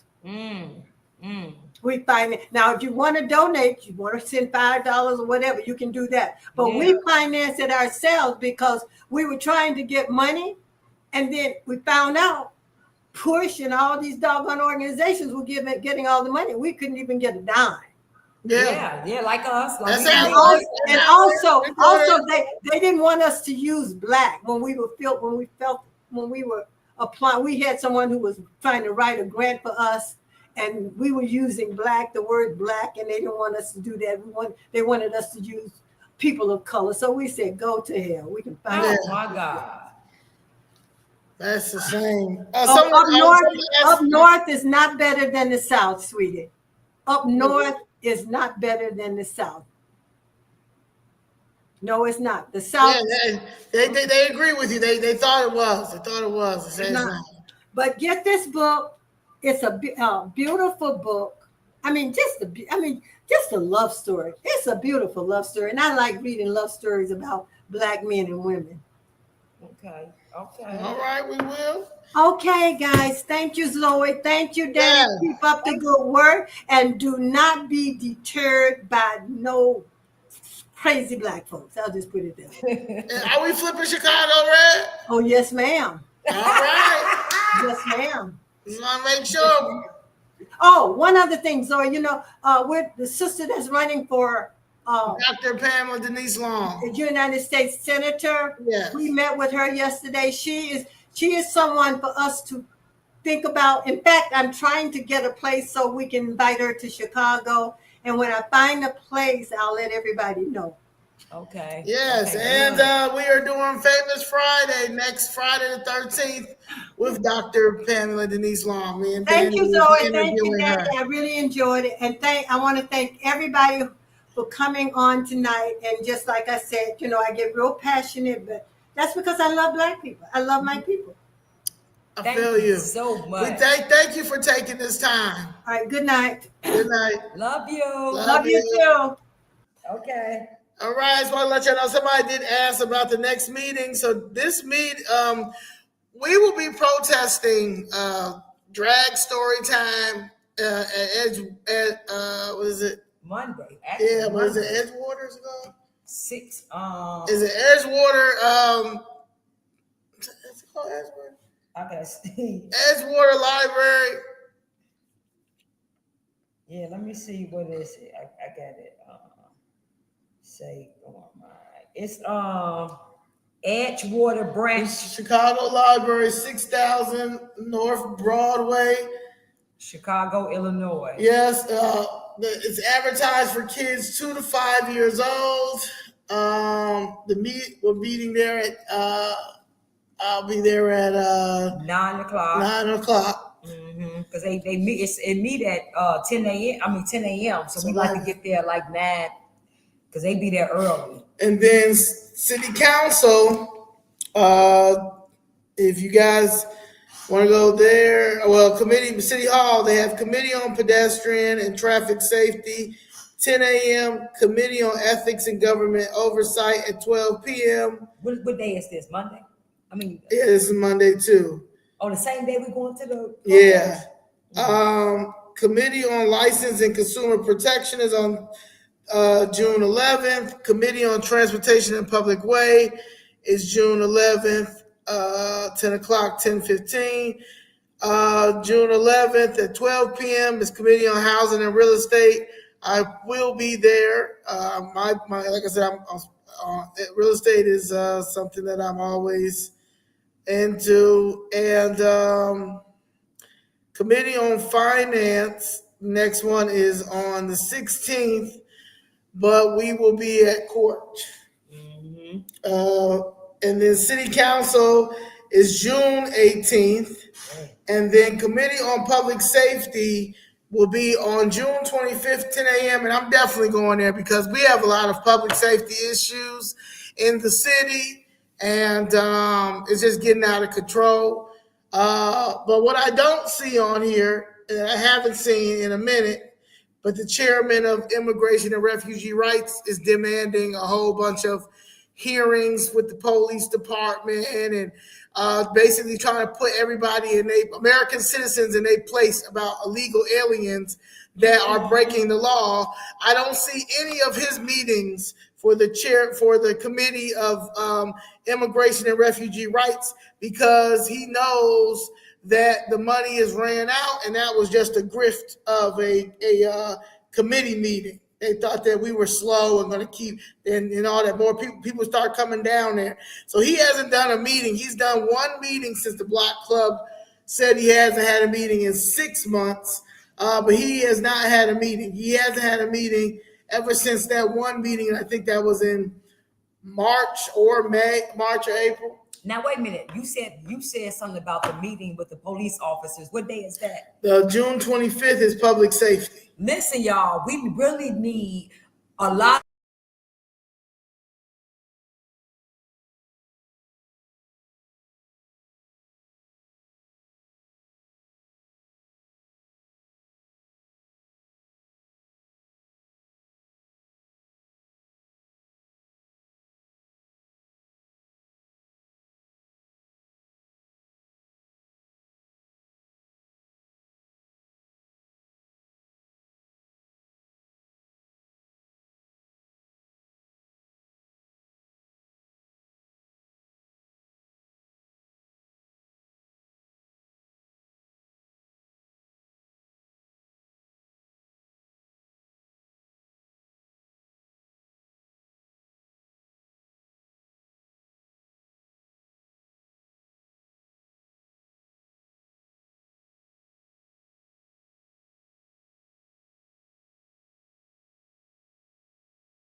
Okay, you all. We had okay, you all, real quick.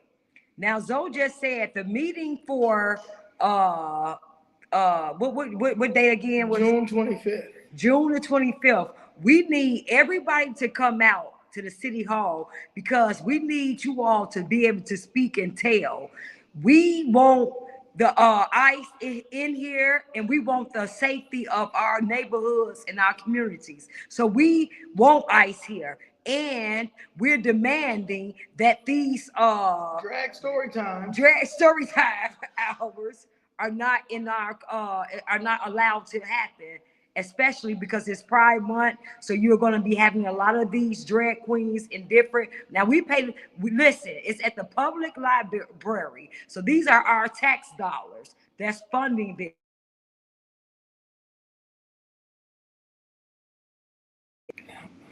So we really need you all to really come out and express your concerns, especially about ICE, because you heard with Byron Central Lopez said, he said fuck ICE and defund ICE, and we want to let him know, no, it ain't no ICE, and we're not defunding ICE. As a matter of fact, we are welcoming ICE to come and get these illegals out of our community.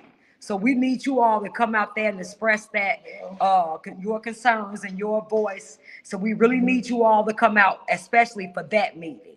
Okay, and the city council meeting, please come there, because we need you all to come and express your concerns at the city council meeting. So we need everybody to come out. It's all hands on deck.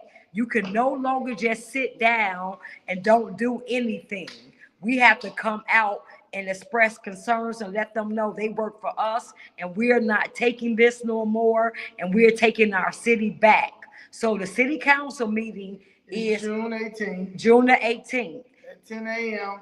Now, and there's gonna have to be a whole bunch of gay resolutions, and they probably gonna have they're probably gonna pay a whole bunch of people to dress up in drag come down there to make it known and stuff, like, try to make it like it's a thing.